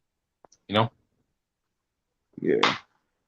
I mean, I was just gonna say when it comes to the mindset, I'm always captured by the guys that are willing to, and that's why I've liked LeBron James a little bit more, even though I think he should be more selfish. I love players that are willing to sacrifice what they think they need to do as a superhero, and just make the right play, because there's a lot of good players on your team, and that's what I didn't see him do. Garland wasn't the only decent shooter on the team, but instead he took like the last 7, 8 shots and missed 7, 8 shots when he didn't have to. That's only, that's just what I get caught in. well, is Garland number one? So I But guess was that's he the some number one option experience. on the team last year? Hmm? What I'm asking is, do you think he was the number one option on the team last year? I think he was. Of course he is. For sure. But that number one needs to make a great decision also. And when you got, let's say what they call them, the 10 twin towers down there, when you got Mobley who can score well, you got Allen who you can get involved. He didn't decide to get any of those guys involved. When they had a mismatch, they played Brooklyn. Those guys are always a mismatch playing Brooklyn, and they didn't take advantage of that.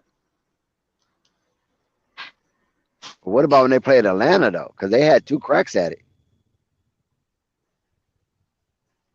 Shit, even Atlanta, oh yeah, he definitely did throw away his chances. But look, all right, let me scapegoat him because I don't want to shit on him too hard. That's what they got. That's what they got Donovan Mitchell for. Late in the game, Donovan Mitchell, I can say, does make decent decisions. I think that he just knew that Rudy Gobert wasn't the guy to actually win you a game, so he never looked for him. But he is on a team where he can actually facilitate some great decisions, and I think that's what really helps out. Because I do think Darius Garland is a good player. I just don't want to shit on him completely. I just noticed, being objective, he did shoot his team into a loss when he didn't have to. Yeah. Well, let's go back and update everybody on what's going on with the Charlotte Hornets. Um, we had some breaking news with the Charlotte Hornets as they cut Isaiah Watley, making a roster to 19. Then they picked up Xavier Sneed. It's like a dog returning to his vomit, but somehow Xavier Sneed get picked up, and now the roster is back to 20. And we'll see how that turns out when Charlotte Hornet plays tomorrow. Now Isaiah Wally didn't play in the summer league. He didn't get no burn. He was on the team, but didn't get no burn. But however, he did get burned against the Boston Celtics in the Charlotte Hornet debut preseason game. And he played some minutes, and he clocked on the board. But Isaiah Watley been cut, and Xavier Sneed been picked up to fill out the top 20 roster as Liangelo move up the depth charts slowly but surely. Also, there's been a somewhat of an info war in the infrastructure of the Charlotte Hornets player and coaches. Gordon Hayward has been reportedly upset and some grumbling going on.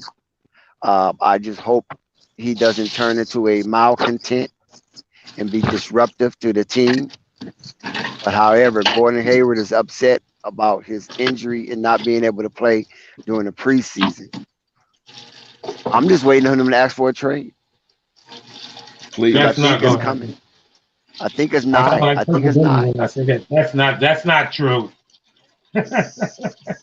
Hey, I hope that God he asked for a trade. Get your ass up out of He here. will never make no damn trade. What the hell he want to get traded off a team that love him for? Please, you want Shit, to I can't stay? wait. I want to Well, see Gordon in Marvin, that Chicago Red. Marvin, Marvin, Yeah, Marvin, Uncle Vern voice now. Marvin, Marvin, yeah. Marvin. You know I love you, Marvin. You know I love you, man. I love Hey, you, no, no, Marvin. no, no, no, no, no, no, I love wait, you, wait, Marvin. wait, wait. But Marvin, Marvin, shut up. Shut up, Marvin. But you don't know what the Let hell me you tell you. talking about. Let me tell you what's going on. Now, with the Gordon Hayward, see, I think it's a little more prickling and I think it's a little more bubbling and simmering under the surface than they like to show us. They don't want to go down the rabbit hole, but historically speaking, Gordon Hayward and Tyrone Corbin doesn't have the most congenial contact with each other. They had roughers in the past. Tyrone Corbin been Gordon Hayward coach for 4 years in Utah. He was his head coach. Gordon Hayward went up for a contract extension on his rookie deal, and the Utah Jazz let him explore free agency. And when teams came knocking, they thought the favor was going to be the Boston Celtics because that's Brad Stevenson over there, head coaching the Boston Celtics. And Brad Stevens just happened to be Gordon Hayward's collegiate coach. Took him to the Final Four. Ultimately entered into the NCAA championship game versus Duke. Lost to Kyle Singler. Where the hell is Kyle Singler these days? But nevertheless, Gordon Hayward's in the NBA making 120 million for 4 years, 30 million a year per. And prior to that, when he was in Utah, Tyrone Corbin was his head coach for 4 years, going into his rookie extension. He didn't go to Boston. He didn't go to Miami.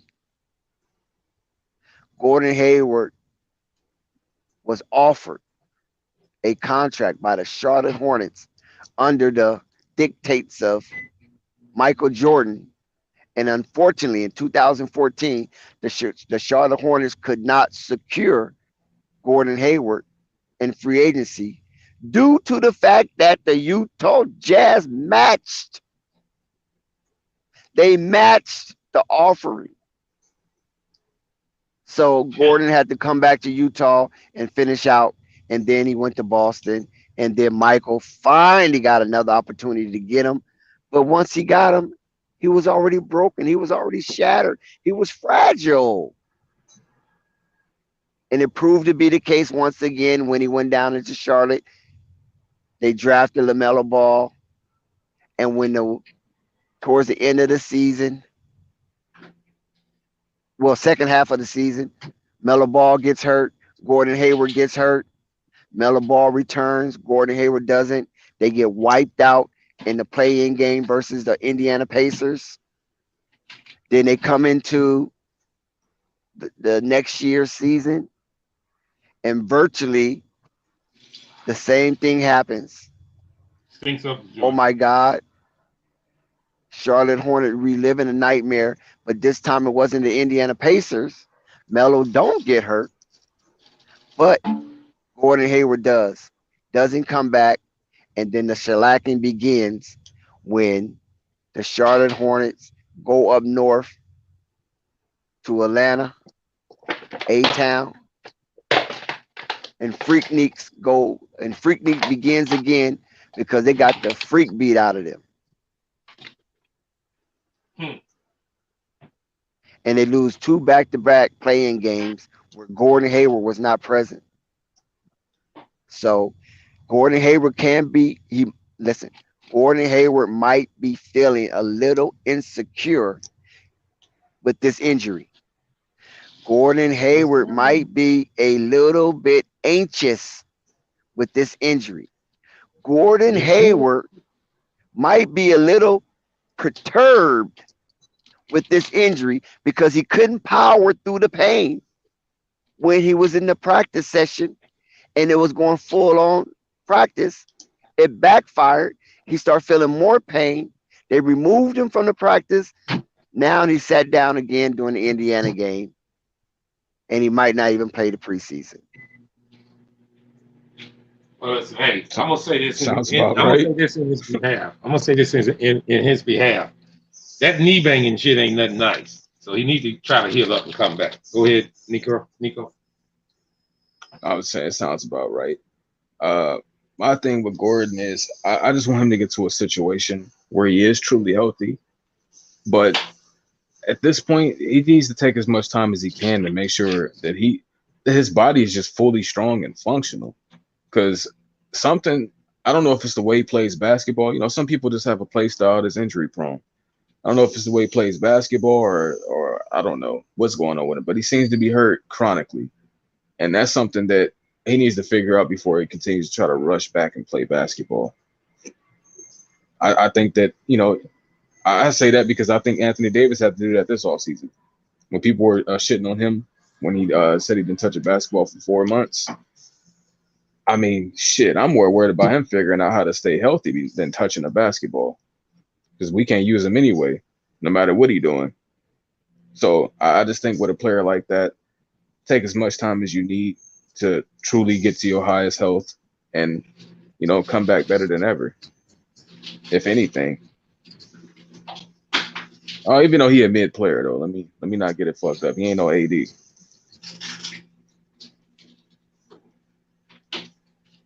But I did want to say this is when it comes to the Hornets overall, I don't know what kind of roster they're trying to build right now. I'm truly confused on that. With the signing that Dex had announced, I'm not seeing what they're looking for. Like they're not surrounding their best players with complementary players.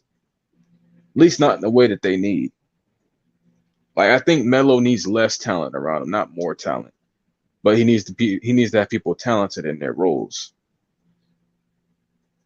That's what they need to be looking for. Like Montrezl Harrell was perfect. When we speak about Montrezl Harrell, the reason that he's so perfect is because whatever role you assign him to be, he's gonna play that role and not try to do too much outside of that, unless asked to do it. And I don't think that anybody on this Hornets team is really looking to do that. Everybody's just looking to show off that they're a valuable player and a valuable asset, which in turn is making them not valuable because you get to see how trash they really are or how bad at basketball they are on the mental side. And I just don't think it's going well for a team they're trying to build around Melo Ball.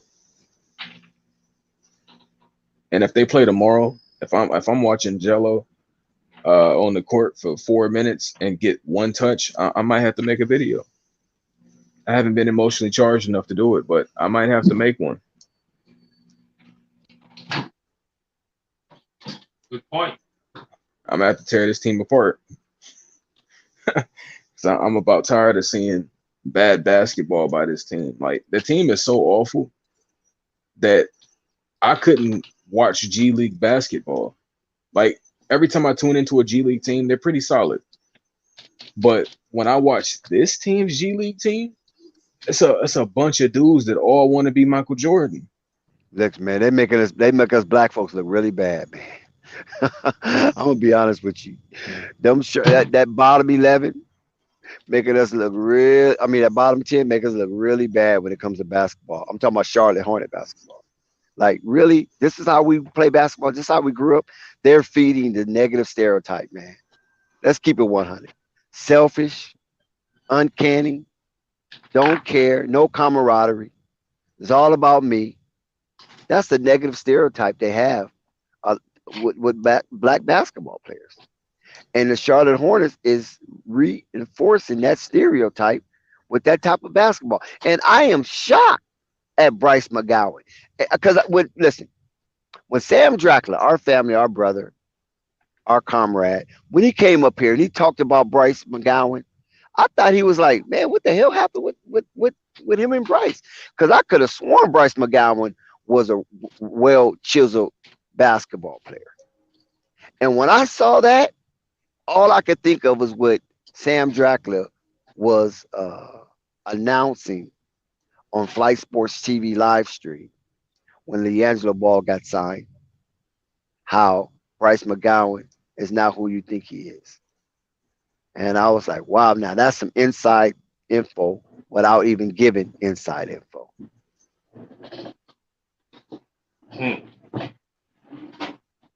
Yeah. So who is he?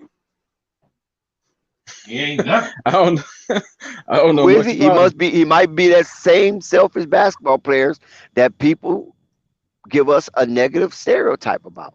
Selfish, uncanny, low IQ, all about himself, don't care about his surroundings, and not there to build camaraderie or make the next player better.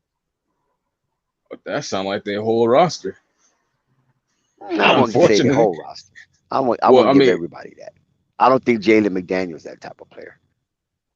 yeah, he's solid, but that's why he's starting or getting some type of starter burn.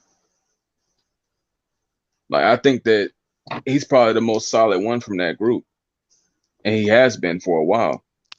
But that's also why he get an opportunity. I'm not sure if people are like Kai Jones. I could see still hasn't figured it out. I thought Kai Jones would have figured it out by now. He's still out here doing too much and too little at the same time. He's not playing good basketball. I almost feel like you should move him on to the next team that could possibly get it through to him. Shout out to Foreign. Now, wait a minute. What's up, We were Dad? just talking about that dude last night, Nico. The Hornets gave up a first round pick for him. They can't move him. Got to get something out of him. Shit. Hey, he need to go be a Detroit Piston. Yeah, now think about what I just said. They gave up a first round pick for him. I don't know why. No, they gave up more than that, come to think of it. Who We y'all was talking talking about? about that. Kai I Jones. just joined. Oh, yeah. Unfortunately, I think he just don't get it. He don't know how to. I don't know, man. Watching him play is underwhelming. He got all the talent in the world to be a solid player and just chooses to be a dumbass instead. It seemed like it's rubbing off on all the players. It seemed like each one of the players doing the exact same thing as the other. Yes, Good that's call, the problem. Marvin. That's exactly, yep. And the thing is, even if Jello wasn't there, it would still be bad basketball. Of course. It ain't Yeah. because of Jello. Well, no, what I'm saying is I think people need to differentiate that because they think possibly it's only getting mentioned because Jello out there. No, this team is despicable overall without Yep. Jello having to be there. I mean, Actually, Jello just brought a highlight to it because we're watching it a little more. Because Yeah. maybe if Jello wasn't there, we probably wouldn't even watch that part of Hornets basketball or the Greensboro Swarm. You know what I'm saying? Or Yeah, even Summer League. But by Jello being there, it heightens the attention, and now everybody's kind of gravitating and starting to say, "Wait a minute, man, what the hell are we watching here?" Yeah, it's that's just some real bad shit. looking basketball. Hey, I mean, thank God for them. We won Jello chance. You can go though. yeah. Now I was about to say, from what you say, anybody who's saying Jello is the reason that they playing bad basketball is No, ain't nobody said that. Well, yeah, you gotta erase the potential thought of that happening, because some people, I've been doing that more because as I've continued to be a Ball family fan, what I've realized is a lot of people that critique them are linear thinkers. So I just want to dispel the potential linear thought that could be, just trying to come at a nigga like he on some fanboy shit. Like, nah, this team overall is just bad, and I'm sorry that Jello has to play for them. yeah. Well, at Jello, least with the back half of the roster. I mean, Jello could have came to a real team. I ain't gonna say what the team is, but Dex already know what I'm talking about. You know what I'm saying? We just won a game tonight. I'm lit, but we ain't gonna talk about that. Yeah. Yeah, but he could have came to here.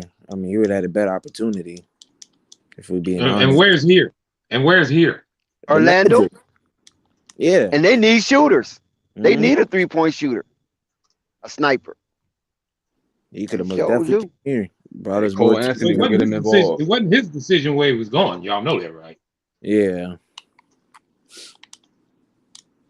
I mean, I in all think honesty, though, I listen. I think he'll be all right to a certain extent, but because some of those players, like like FY was saying, they're not gonna even be there, man. They know what they're doing. They already cut one. Okay, does They're that gonna make the cut team another better in for them? tomorrow. They're probably gonna cut one or two tomorrow. Does that make the team better since they're not going to be there? To I some think they got to degree, give yeah. out 6 To some people. degree, I think it's 6 people. Yeah, Well, No, but if see, 6 of listen. them dudes So what going, happens is this. You know how it get. Somebody got to be example of you act like that, you're gonna get cut. You know what I mean? And maybe that might detour. I mean, shit. I said detour. That might be a deterrent to some of the guys who want to play selfish basketball and miss out on a decent contract. You know what I'm saying? Playing like that because there's no way. I mean, I can't emphasize this enough. There is no way. I don't care what level of basketball you playing at. That should be displayed on TV. No That's why I way. think you're giving the coaching staff a pass, and I'm not. I'm putting a lot of on them. They ain't cracking the whip. Listen, I know Tyrone Corbin, when he was a head coach, he took the Jazz to the playoffs. I know when Cliffy was a head coach, he took 2 different teams to the playoffs. So I can't say that. Man, And this was something's no wrong. playing. This was no playing, Marvin, when they went to the playoffs. Wasn't no playing. Something's wrong. They was top And 8. you know what? Heads roll from the top. Real simple.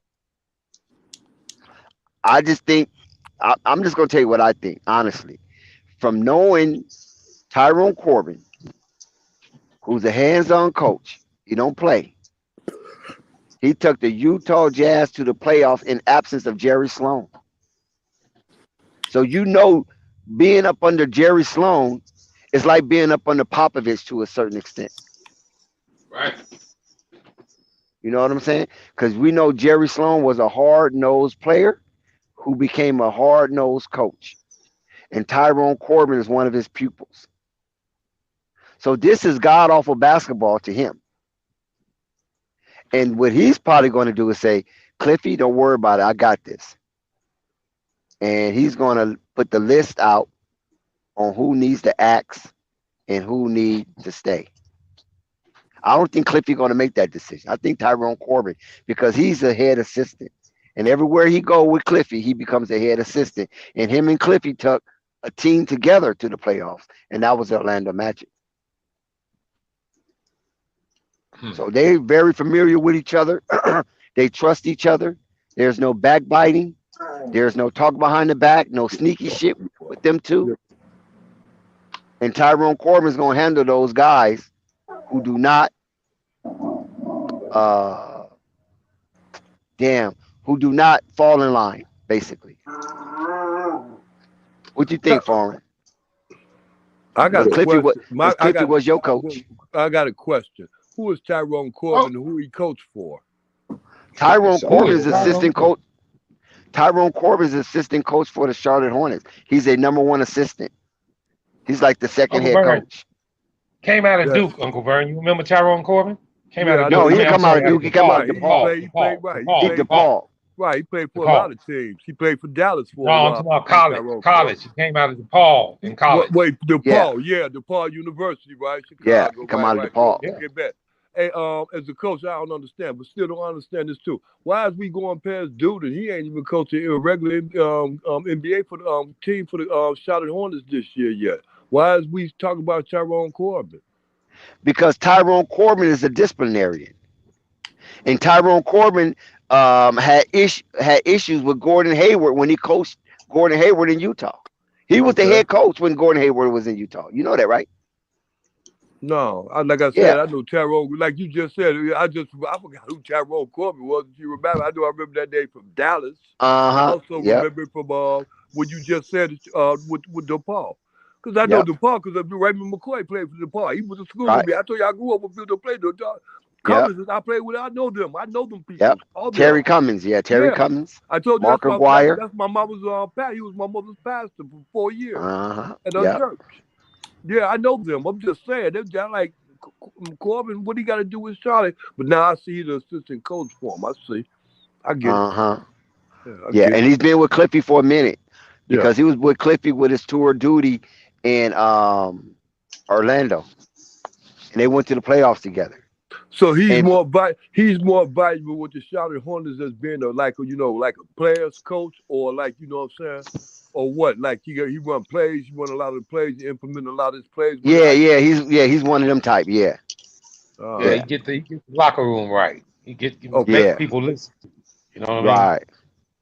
All right. Yeah. Yeah. I get it. And I think Jack. they need that. So that's what I'm thinking that's going down. He's letting everybody play themselves. He's giving them their own rope to hang themselves, so they don't have nobody to blame but themselves because there's no way that you're supposed to see basketball that way. Just like Foreign just came up here and talked about how his team won. If you look at the bottom half of the Orlando Magic, you don't know none of those guys. But when they out there playing, it looks good basketball. Dex, I remember we was on last year, you know what I'm saying, about this time last year, maybe a little bit before this time. But we were saying that, because what somebody had made mention, it might have been the Sam Jackler dude. Somebody had made mention that, you know what I'm saying, yeah, it was him. That Terry Rozier had made mention that what the Charlotte Hornets really need are veterans because they don't have no veteran leadership in their locker room. And that was at the time when Melo was a rookie. So Melo couldn't be described as being no veteran. And if any other veterans they got that's on the court right now that can deal with Charlotte, that have dealt with Charlotte for a minute is Rozier. You get what I'm saying? And that dude, that Cody Martin dude, and he don't. And you look at the ref he getting. Like I'm just saying, you ain't know who the best between him and his brother. I mean, come on, man. I mean, what are you talking about? What is the level what we working at? And as far as Jello making it, man, well, I don't see no reason why. No, I think Jello is a shoe in. But the only thing I'm saying is this, Uncle Vern, that I wouldn't bet on it. No, I think he's good. I think Jello's good because they already cut one person and they brought in Xavier Sneed, and Jello is over in the depth charts over them guys. But what I'm saying is this right here. We heard the crowd cheer for Jello, right? Which we expected. We heard them chant, "We want Jello. We want Jello." Dex, I'm glad you mentioned that because I want to mention this again. Remember the last question you remember it. I hope you do. Remember what I asked the last question I asked, what's his name, Lamont, FYF? What last question was what? Hey, how long you think it'll be before they start hollering, "We want Jello"? Yep. I remember that. Oh, boy, I'm telling you, you ain't got it. Don't take you catch on. And we found out take Jello long to catch on. Right, and we found out through AB the Hero because he put up a video where they're chanting his name. Yeah. Because AB the Hero was there live. Yeah. You was there live when they was asking. You was there when they asked for Jello last time, wasn't you? Yeah, last year. Yep, I was there live. Yeah. Are the players more saying? Are the players are the players on the team more saying we don't want Jello because they surely ain't passing him the fucking ball? Well, that don't make no difference. He ain't touching that rock. Marvin, this preseason, these people's gonna get real settled into the fact that they understand how they got their grass is green at. And if it's going to Jello, then it's gonna be going to Jello. Sooner or later, they're gonna get the message. Because Jello ain't going nowhere. And if he goes somewhere, then he going right back to where they're gonna reach him at and get him back again. That's all it takes. That's all it is. I ain't worried about none of that. They got a bunch. What dude said, man, don't call him garbage. Yeah, that's unstoppable. That wasn't unstoppable. Who was that? Regardless who it was, no panic. Yeah, don't call them garbage. Yeah, they garbage. I'm sorry, guys. I got a call coming in. I'll be back. And I coincide with Nico. All right, Marvin. Yeah, I coincide with Nico that these guys seem like they don't know their role. Like they ain't got no role, bro. They all out of role, Dex. I'm telling you, every people from the back, but ain't nobody got a role player. You can't say they don't fit their role.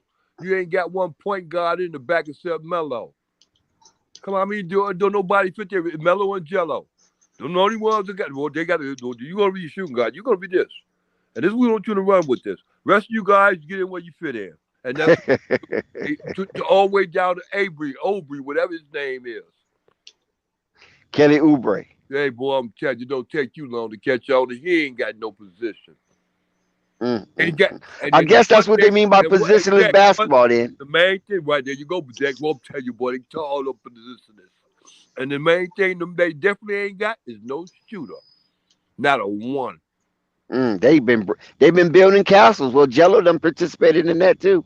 They building castles out there. Foreign. So what you think of? Well, how did your boys look tonight? I mean, what did you see that was so great about them?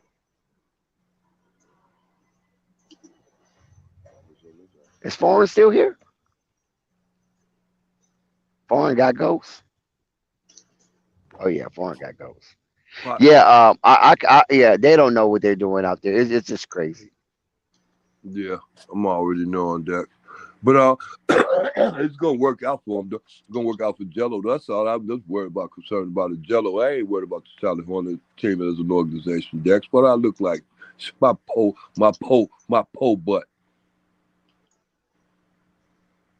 I mean, look, in all honesty, only reason I really critique the team is because I think it could be ran a lot smoother.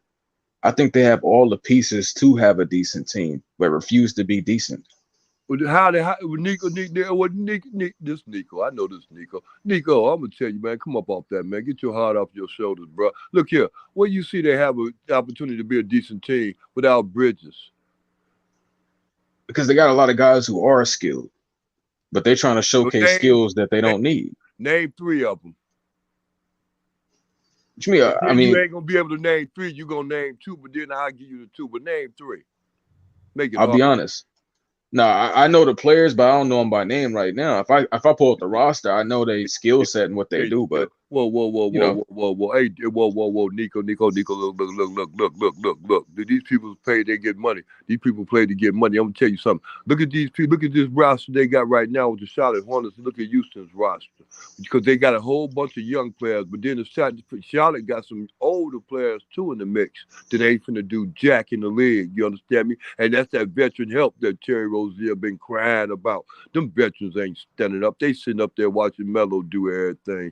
You understand me? They weak, Nico. I'm sorry, Nico. And they really do need Jello because Jello know how to get to those spots and play like a professional. And he ain't played a professional game yet. I swear. But I'm gonna tell you something, Nico. You watch what and see what they do, man.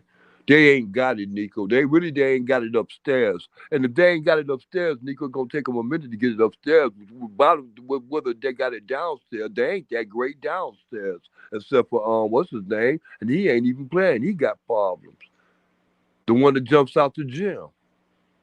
You see what I'm saying? They ain't got no leadership, Nico. So how you gonna bring leadership to a leadership positionless team?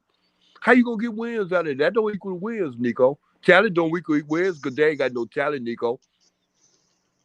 No leadership, no talent, Nico. I mean, what do you mean? That's 500 to you? That's what Jordan. I believe in Melo. Melo ain't finna. Melo gonna catch on real fast. Melo gonna realize these people trying to tank. Melo gonna realize the Bridges ain't back. Let's get obvious. Let's get it for real though. They're gonna realize the Bridges. They might be glad that Bridges might be taking another leave of absence because the fact they ain't signed to all that money yet. So I'm telling you, all good things work out for what? Those that believe. I'm gonna tell you something. You know, Nico, the best thing that Michael Jordan would have did if he'd have spent his pennies, got Lonzo and be in this position right now with Lonzo, Melo, and Jello. That'd be a good position to be in because you bringing in a new coach, and he said we want to run. You want to run some up, you can't run. Fucked up. I'm telling you, this is the NBA, Joe. This ain't this ain't the Drew League. Yeah, they not running either. They don't run, B. And they ain't got no ones to run. Bridges gone. They got what's his name? The one that got the baby mama problems. Come tell you. Boy, you catch on fast. They got a bunch of weirdos and problems, B. And everybody out of position, Nico. And you got to. That's the main thing. Everybody playing out of position. Rozier playing out of position. Quiet as kept because he's supposed to be a point guard. I Everybody mean, playing out. I mean, I well, don't trust him as a point guard. everybody playing out of position. They ain't got no way. All the only hope they got is the tank, but they can't do that because they don't want to. Michael Jordan don't want to make it seem like that's what they doing. So what he got to do, he got to bring Jello on and get Jello some playing time, and the rest of them guys contracts just gonna play out. And they gonna move him, but they gonna have to go young. You know, They I did see something today. They they said everybody trying to tank to get that 7'4" that's already told. prospect. That's the move. That's the move right there. Or get somebody equivalent to him. But dig this though, not just that. Get Lonzo. Let Lonzo play it out with the Bulls. The Bulls don't get into no championship season. They're gonna be trying to make a move at that point guard position because of that dude. What's his name? That Terry dude. He nice. And the Bulls will sit up there and let that $83 million contract go. And somebody try to pick it up, and Jordan come pick it up on the low end because he was trying to get at him anyway. And that was the only one that was fighting to get at Lonzo, Jordan, Charlotte, and Bulls. But that's what I want to see. I wouldn't care less. I want Joe to get the championship. I want Melo and Jello and Lonzo to be together. So hey, if it turn out, I tell you, I ain't got no problem with it. But I don't stand to lose a dime or minute of sleep in the process. Because the process gonna go on with them or without them. That's the NBA. But they work for the NBA though. They got jobs. Go ahead. I'm sorry, Nico. You was talking. No, you good. I was just gonna say, when it comes to the Hornets, I think that probably is the biggest misstep they made is not going for Alonzo Yeah. a lot. I don't think people believed that Jello was solid until recently. No, I, Nico, whoa, Nico, nigga, I need you, Nico, I need you to stop. Before Alonzo said, look, I'm going to the Chicago Bulls, Jello was over there shooting it up for Mitch Kupchak. Mitch Kupchak came on a week or two before Alonzo. He made his decision, say, yeah, we like Jello. He doing it up over here. Melo brought him in and came to the training camp and, hey, we like what he's doing. We is going to kind of feature him. I'm going to take, matter of fact, I called him Jello. He didn't say Liangelo. He said Jello. And he was calling him Jello. So he was calling it out like he saw. The reason why he saw it like that, because he wanted Lonzo to see the same thing. Lonzo saw $83 million over there with the Bulls. Question mark. And don't be stupid. That was before he signed that contract to go or agreed to go over there with them, Nico. We was watching that. Me and you, all of us was watching it together. I mean, what part you didn't get? no, what I mean is his ability to actually be like good on the court. The thing is, one thing in the scrimmage, but he actually performed pretty well in the G League, Summer League. Like he still had more to be proven as far as what he could really do on the Who, court. Jello? Yeah, at least for that team. We know he good, but a lot of these people are really skeptical on him. All it takes is run. That's all it is in the NBA. Nico, you ought to take and run because you get run, you get confidence. That's all you need. You get that run, you get that confidence. It's just like playing back in high school. It don't make a difference. You get that run, you get that confidence. You need that run. That's all you got to do is get in where you fit in. Charlotte ain't got no other choice but to get him in because they gonna, like I told you, they gonna be sitting up there, man, trying to make a deal. Look here, man, we gonna look here. We gonna take it real easy. Yeah, real easy. Because they ain't got no other choice. Because they ain't got the players that's going to sit up there and fight like that. Gordon Hayward ain't going to be that one. He's going to take half the season off. You already know that like I know that. Rozier going to get in where he fit in. Melo going to do what he going to do with that number one on his chest. But they ain't going to win no games, B. That don't add to winning games. They don't have that them players to make it add up to winning games. Especially making it into no play-ins. I'm telling you. I mean, I genuinely think Melo can carry that team. No, he ain't. No, he don't have. Matter of fact, I don't think he's gonna have the attitude to do it. I think he's gonna have the attitude to get his. I think he's gonna know the direction they're going, and he's gonna go along accordingly. They can't. They ain't got no other choice to, because of this Bridges thing, man. That Bridges thing really messed them up. That put them in a situation. Not only did it mess them up, if they wanted to bring back Bridges, it still seemed messed up. So it's like a question mark thing out there, and ain't no telling how long they're gonna be out there. They're gonna allow it to be out there before they make a decision to bring them back on the court. Yeah. So therein lies that problem. See, remember they said like it's an open spot and Bridges don't come back? Hey, boy, I'm telling you. You see Bridges coming back, Nico? To be honest, no, Okay, we'll see. not soon at Right, right, least. right, right. We'll see what, right. Common sense tell you that way. I'm telling you, they ain't gonna be in the next 5 months, huh? No, Yeah, not no time soon. no. Because they want that to play itself out, and the only way they're gonna play itself out, they're gonna be off the basketball court in another court. There I mean, lies the problem. yeah, I see that, but I think they do have like this is how I see it, Brian, Uncle Go ahead. Brian. The thing is with this team, what I was talking about, they're solid. They have a lot of guys who can do the things that Lamelo needs, but Who? they're not. I mean, they whole starting five right now can the McDaniel's, PJ, even Plumlee, but these guys all do too much of what they're not needed to do. Plumlee, every time he comes in the game, wants to be Nikola Jokic without a jump shot. I don't think that that's a good. You have Lamelo Ball on the team, who already is an amazing passer, generational passer. We don't need the big man trying to outshow the point guard in his ability to pass Okay. and getting dimes. But if Plumlee would actually use his body for what it could be, what is he like 6'11", Yeah, 270? something If like he that. would Yeah. really if he would box out, get boards, run the floor, be a true athlete like he is, Yeah. that would be a benefit to Melo Ball. But Okay, Nico. instead, Well, okay, Nico. Let me say this right fast, and then you can get back to it. Remember, I said before they don't have what? No veteran leadership. You call Plumlee a veteran? No, because why? Because he's still young in the head. He don't need to play within his game. He play outside his game. He goofy. That's why he ain't been. That's why he just seemed like he was all that when he came up in the college, come up out of college, and then coming to the pros. And him or his brother, them that's really paying out to be his brother better than he is. Smarter, play smarter. for sure, he Okay, definitely so plays smarter. it's just like I said. Charlotte's position is the fact that they ain't got now. Melo's the only veteran they got play. Only Mets veteran was he the youngest player. He hope tell you the youngest player out there, boy. I'm telling you, the smartest player out. I'm telling you, the only veteran they got, man. Terry Rozier. Because you wouldn't call Hayward a veteran, man, because look at him, man. His attitude. And you wouldn't call the Plumlee veteran because what? His attitude. Well, they ain't veteran. Hell. Sorry. Damn. No, Sorry. no, I understand. I Yeah, you understand. know their attitude make them like that. It's like they divas. I wouldn't call them what they're divas. Don't call them no, you call them a diva. Yeah, they're divas. Their reputation speaks for itself. And their reputation ain't jacked. They divas.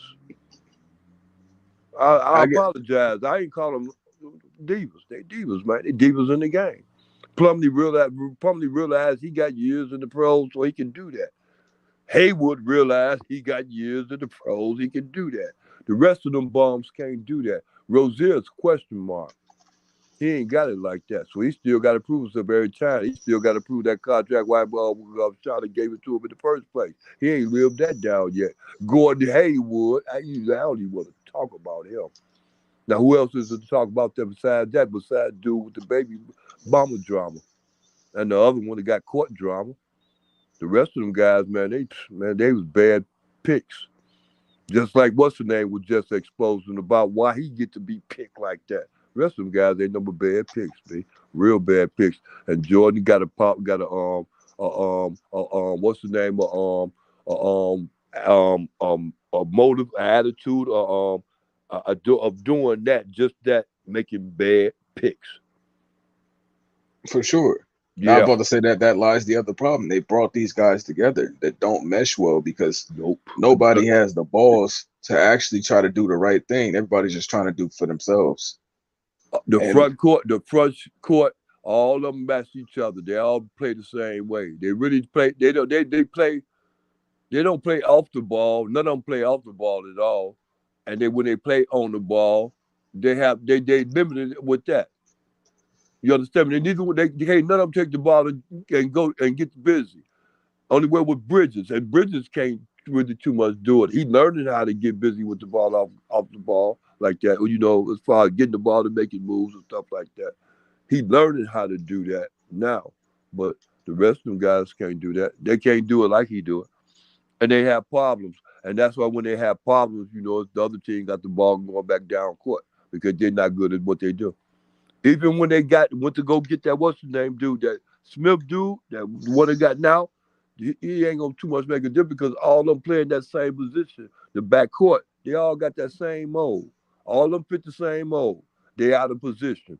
They don't play Yeah, point guards, and they're not good at shooting guards because they can't shoot. There lies the problem, Nico. yeah, I can see that. I did want to address T Spill saying Lamelo a role player, he can't lead a team. I'm gonna hope that you trolling with that, Man, but yeah, he trolled. He trolled. Man, no, I wouldn't get no attention, man. Melo game speak for itself. Hey, Nico, I'm gonna tell you something, man. I'm gonna tell you this how that Melo game speak for itself. A lot of people that was in the NBA, Nico, that know the game real good, Nico. They laid up there and gave him 87 first place votes to win rookie of the year, and he didn't even play for 3 months. Nico, he it's didn't even facts. play for 3 months. Anthony was getting it in. He was getting it in like a shot. But in comparisons, he couldn't even stand close to Melo. He couldn't even hold Melo's shoestrings, Nico. He only got 17 first place votes, Nico. Out of the Melo's 80 something. I'm telling you, Nico, that's 80, what, that's 83, 80 something. I'm telling you, Nico. I'm telling you, man, game recognized game. Melo got game, B. He got game, Nico. He could forget half of what he already know and still be better than half the team in the NBA. Dude I got strongly believe that too. Yeah, and he's smart. And see, the intelligence, you can't take the intelligence away. See, the intelligence will make sure that you don't get to be having a whole lot of bad games because you could always do something else. See, when people that ain't got intelligence, they can only do one thing. And then if you cut that one thing off, what they gonna do then, Nico? Lose. Yeah, boy. Yeah, that's what I say. Yeah, Joe. Melo, Because the way that Melo got it like that. Lonzo got it like that too, Nico. Don't get it twisted. I think, and I pray that Jello got it like that too. I think he do. That's he all. does, Yeah. Jello has an ability to switch his game up to be whatever is needed, but he always just does. Jello is a point guard's best friend. If these guys on that team were actual point guards, and I'm talking about the guys that he has running point guard with, the Crutcher, Book Knight, and whoever else, Jello Ball is the perfect made off-ball guard for a point guard that loves to distribute and loves to actually have a player that can take the pressure off of him and also find you in a moment for a good shot as well as you find him. That is what I call, the Klay Thompson effect. That's what I'm naming it. When you have a guy that does all the right things, has the mindset to make the right plays, also has a godlike talent of his own, but still is willing to sacrifice his greatness for the greatness of someone else. But that's what creates a great winning situation.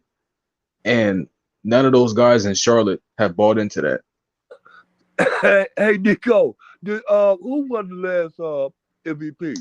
The Joker? Yeah. Okay, he won the last two? Yeah. Damn. Why you think he like that, Nico? Not Well, just I'll say this. production, but just because he got it like that? Well, I ain't gonna front. He is an amazing specimen as far as a basketball mind, but he has guys that are willing to help him be great, that he helps them be great. Everybody on his team rallies around him, and in return, he does the same for them. And I think that's what makes that team work. They just haven't had the talent to keep. Like, I ain't gonna front. They probably would have beat the Warriors with a Jamal Murray and a Michael Porter, possibly. Right, I agree. But he didn't have the guys to continue to go. It's basically him. Like, I forgot to do his name. Will Barton. He's not finna beat. He's not better than Klay Thompson. Bones Highland and whoever else, Monte Morris, however, whatever the name is at a point guard. It's a bunch of regular players. He still gave him a chance to win a series. Right. So the reason that he's a back-to-back MVP is because he's that kind of guy that he will work with any team because he's not selfish, but he also is self-aware of how great he is. Right. Okay, I agree. And that's what I see with Melo too. Melo could go to the team. That's obviously what I said is the same thing. Melo could go to the team and be successful, man. It don't make a difference. Any team would be successful because he can do it all the way around the board. He's the type of player that you have to put the ball in his hand. You would look forward to put the ball in his hand. It ain't like you just like you can't play him. It's like a Michael Jordan. You can't play him out there anyway. Well, they gonna pass to you. I mean, what do you do? What do you mean you ain't gonna pass to him? Don't make sense. That's the God's honest truth though. Yeah, I With already know. Melo, but that's the difference. That's the unfortunate part with Jello, right? And that's why I said that, his journey has been much harder because he's had to have people put the ball in his hands. Right. And he has had a lot of stupid people as the people that put the ball in his hands. And that's why he's looked the best with his brothers because they know how to actually play good basketball. But when you don't know how to do that, you're not going to get a good, efficient Jello. You can get a dude who's just in the corner and barely touching the ball because he's relying on these guys who are supposed to be the guys that make plays, not making plays. Right. And that's him sacrificing his greatness. He knows he's a better shooter than what he's shown so far. Yeah. But he's already in his own mind because he's on the court looking at these dudes play awful basketball. That shit bothers him. Hey, I'm glad you said that, Nico, because this go right back to that question you asked about 5 minutes ago. What do you think Melo gonna be doing all the time? They gonna be sitting up there trying to take. I think he gonna be sitting up there playing this game, looking at these people like, man, I'm glad we get some help around here. That's what I think, Nico. And all the time they think he turned around doing that, they're gonna be losing. They ain't gonna be losing because they tried to. They're gonna be losing because they can't help not to. The East ain't no walkover now. Everybody ain't gonna be trying to tank in the East to be trying to get no first round player. A lot of these teams coming up, they're trying to come up because they have to. So I don't see a lot of teams, especially in the East, sitting up there trying to tank to get dudes. Except for your Magic and the rest of them bums, but y'all just said the Magic being better now, so they gonna try to win some games. Houston gonna try to win some games. They got some players that want to come out and try to win some games. Charlotte ain't got no reason to come out and try to win no games. I'm sorry. Well, I think if at this point, if they give Jello a chance, I firmly believe they got a chance. Because you really only need one other player willing to play basketball right with everybody else to get around them to kind of feed off that energy to be able to win some games in the NBA. Yeah. I see a lot of teams winning with just about one and two guys playing some good basketball and people playing around them. Yeah. And I don't believe in the Hornets, but if they do somehow put Jello in a situation to get a chance to actually play alongside LaMelo Ball, it'll never go backwards. The only way Jello and Melo will not be on the court at the same time, if they play on the court at the same time at the NBA level, will be if somebody gets hurt. If one of them gets hurt, is the only time you will not see them together if Jello gets his chance to play with Melo at some point. Now remember, you talking about the Charlotte Hornets. Not only do they need somebody to get hurt, there's gonna be a lot of people gonna get hurt. They feel it's gonna get hurt because a lot of them people ain't gonna be showing up to be wanting to play, man, because they're gonna be getting beat so bad. I'm telling you, man, it's gonna be rough out there, and they're gonna be trying to change that starting lineup to be trying to make things work. But they ain't gonna be able to make things work because they don't have enough to make it work like that. They ain't gonna be winning no games, Nico. They're not gonna be winning no games, especially without Bridges, and Bridges ain't coming back. And I'm sorry if you're going to sit up there and depend on Gordon Hayward to try to drill them up out of that. They still ain't got no unity on the team. There ain't no unity because they ain't got no veterans on there that's organized enough to get them together like that. And that's what you're going to have to do. And Melo ain't going to be able to do it. And he ain't going to put it upon himself to do such neither.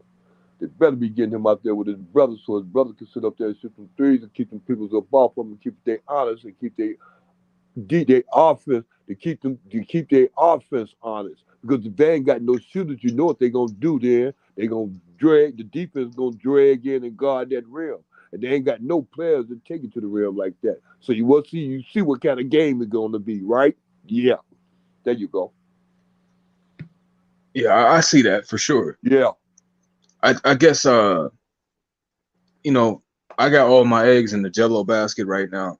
Yeah. I believe he has such an ability, and not even that he's the greatest finisher on the inside, but he has an ability to know how to finish. Yeah. And if anything, I would say out of the three, he's probably the best to convert layups through contact. He takes contact the best at the rim, and he might not have the best touch, but he has the best ability to convert those layups on the inside. And I think that immediately changes the Charlotte Hornets offense. Yeah. When you have somebody that is willing to get on the inside, and you also have another guy, well, I wouldn't say another guy, it's the same guy willing to take shots at all three levels, from the Yeah. 3-point line, the mid range, around the rim, and running transition. Hey, That's the full package of player. hey, Nico, you know who Jello remind me of? He remind me of Charles Barkley and Reggie Miller. Reggie Miller when he be shooting three because he's shooting like on conscious. Then he get to that spot and he realized when he get to that spot he got to do all the scanning, get up and release and everything else in order. He got that mentality down like that already. He had it down at a young age. He also remind me of Charles Barkley because he ain't got a problem going out there and sacrifice his body, go up there and go strong all the time. He ain't got Charles Barkley jumping ability, but he got his mindset though to go up strong, man, and get it in, man. And I guess he got that from his father because I kind of noticed that too. But that ain't what I'm saying is that's who Jello remind me of, man, for real. He got that kind of attitude, and I like that attitude. That attitude gonna work in the pros, man, for real, man. Once he get that jumper going, man, and start hitting that jumper, man, start going in, it's gonna be business as usual with him. But I ain't gonna say that about the rest of the team, but business as usual with him, man. All you gotta do, man, to get satisfied, get real good and comfortable, man, shooting that ball, man, at 23 feet out.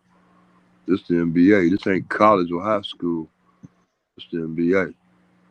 So yeah, I you got think to that's a great man. mesh though of players that you named. Say it again. I'm sorry. I didn't hear you, Nico. Say it again, please. No, I was saying I think that's a great mesh of players that you named.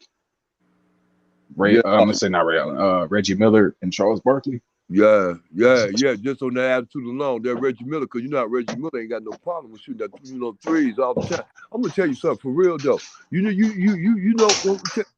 Nico, you know why Melo do that all the time, put them three fingers up to his head like that? All he do is thinking three. He really thinking that. That's what he's doing. He always thinking to be effective like that. And the main thing is to take the defense up off their program. If they realize that you hitting like that, they realize they got to come out and get you. Therefore, you a threat. We need Jello to be a threat. Then they got to run up there and get him, man. Once they start running out there and get him, he can just jump that ball off to somebody else and stuff like that. But first of all, he got to be a threat. He got to consider himself as being a threat. That's what Melo do.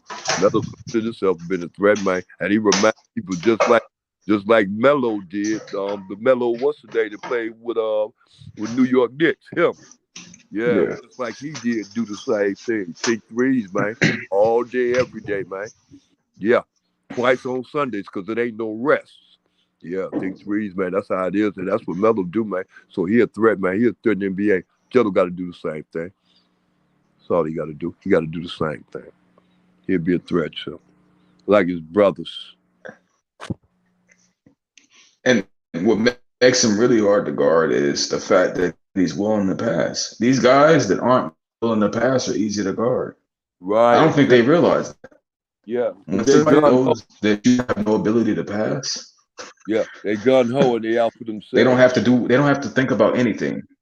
Right. Yeah, Yeah, until that you right, that's Nico. the But just easiest like guy to that. guard. But remember that's that Jew League and Summer League stuff. That's that Jew League and Summer League stuff. And the what's the name, that invitational league when they start right now, what they doing now. That all that stuff cease, that kind of play cease when they get on that roster, that 15-man roster. All that the individual type stuff stops. Why? Because you already know you position your spot and what they want you to do and what they don't want you to do. Because if you could get any way up out of that pocket, there's a chance you're gonna be hitting the road, Jack.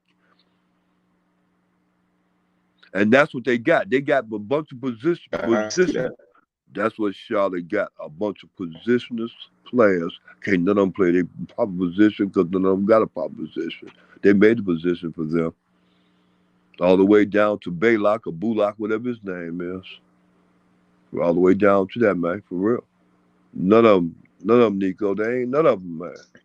None of them playing the position because they don't even play the position that they played.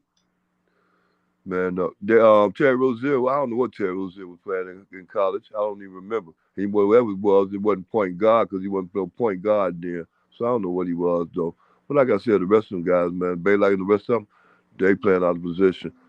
And don't none of them fit on that team where they own. Don't none of them fit on that team properly. They got a team that's in uproar. But that's a good thing because they got Jello, and Jello need to make that change. So all you got to do, man, shoot some threes, man. That's all you got to do. He only one who could get him up off that team is himself. That's it. That's all. I just Yeah. want to see him with more of an opportunity, other than getting the ball with a minute left. Like You I, go. I don't think that. What about the 80-something games that's Oh, going go to be ahead. left after? I'm sorry, Nico. I understand you, Nico, but I understand what I'm saying, Nico. I know you want to see more opportunity. What about the 80-something games that will be played after these next two games going to be over with? What about that opportunity, Nico? What about 80? What is it? 82 games in the season? How many, Nico? 80, Yeah. 82. What about then, Nico? Forget these little games now, Nico. I'm talking big games, Nico. I'm talking big, Nico. I mean, why you focus on this little stuff? Don't focus on this little stuff, Nico. I just don't trust the Hornets. Man, look here, it don't make a difference because the Hornets gonna have to I don't tank. trust the Hornets, Uncle Brian. I don't. Nico, the Hornets gonna have to tank. They're gonna have to go down. They're gonna have to put on the show like they trying. And they ain't gonna be trying, so they're gonna have to give the fans what they want. If the fans up in there hollering, we want Jello, and Jello sitting on the end of the goddamn bitch, then goddamn it, we want Jello. But my thing is, in the perfect situation, sure, that's what we all looking forward to. But somewhere in my mind, keep telling me they're gonna put him on a G League team again. I mean, I hope not. I want to see him on that actual roster, getting some actual burn. But I don't know. I just don't trust this team. I want to see him out there with his brother, but we can't always get what we want. But 9 times out of 10, it come down to Jello, man. Jello might make that happen, man. Given the chance and opportunity, and right now that's what he got, Nico. He got a chance and a what?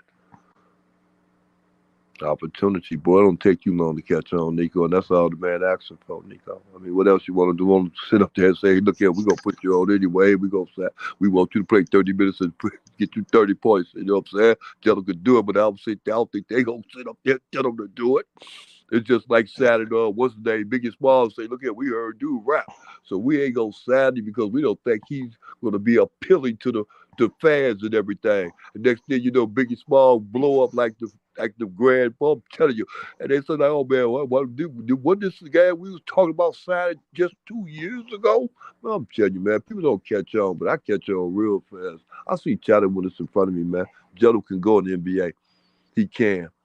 Because he got the one thing that it takes to be successful with NBA, shooting that 3-point shot. And being willing, well, not just shooting it, being willing. Willing, Nico. When they put you out there, they want you to be willing to take that shot, especially when it's time and it's necessary. They want you to be able to take that just like Zoe did. For real though, Nico, catch on. Just like Zoe did when he was at LA. They were sweating him. They didn't push him. They sweated him about that shot. Especially about that 3. So they sweated, especially about that jump shot. They sweated him. So he changed it. And he changed it for the better. You understand me? That's what they do in the NBA. They ain't gonna do the same thing with Jello. They telling Jello, man, we need you to shoot that. We need you to be aggressive. We need you to be smart, which is what he's doing. He's being aggressive. He's taking those shots when they get the opportunity to. They're going in. They're telling them they're going to go in. If I'm sitting up here coaching you, Nico, I'm telling you, don't worry about the missing. Just keep shooting. Nico, what do? Don't worry about the missing. Just keep shooting. And then when they say, well, damn, Jello, you just went and shot 9 times. Well, you told me to shoot, didn't y'all? Be aggressive. Keep shooting. They're going to recognize if he coming up out of what he ain't supposed to be doing. It's their decision, not the fans. The fans ain't going to do nothing but just say, we're going to check him tomorrow. Shout out Jello. Hey, Fly, I love you, boy. All right, appreciate you, Flight, Uncle Burr. Appreciate you, Nico. Holla at me. Flight Sports TV, man. That's my dude. I rolls with him. You heard what the man said. It's Flight Sports TV.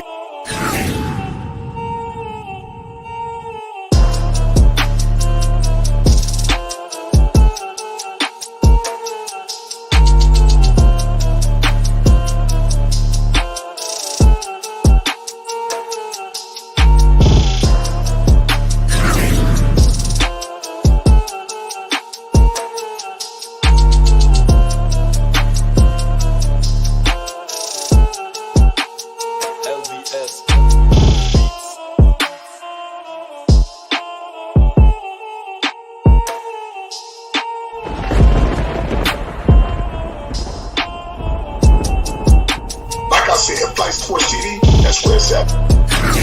Flight Sports.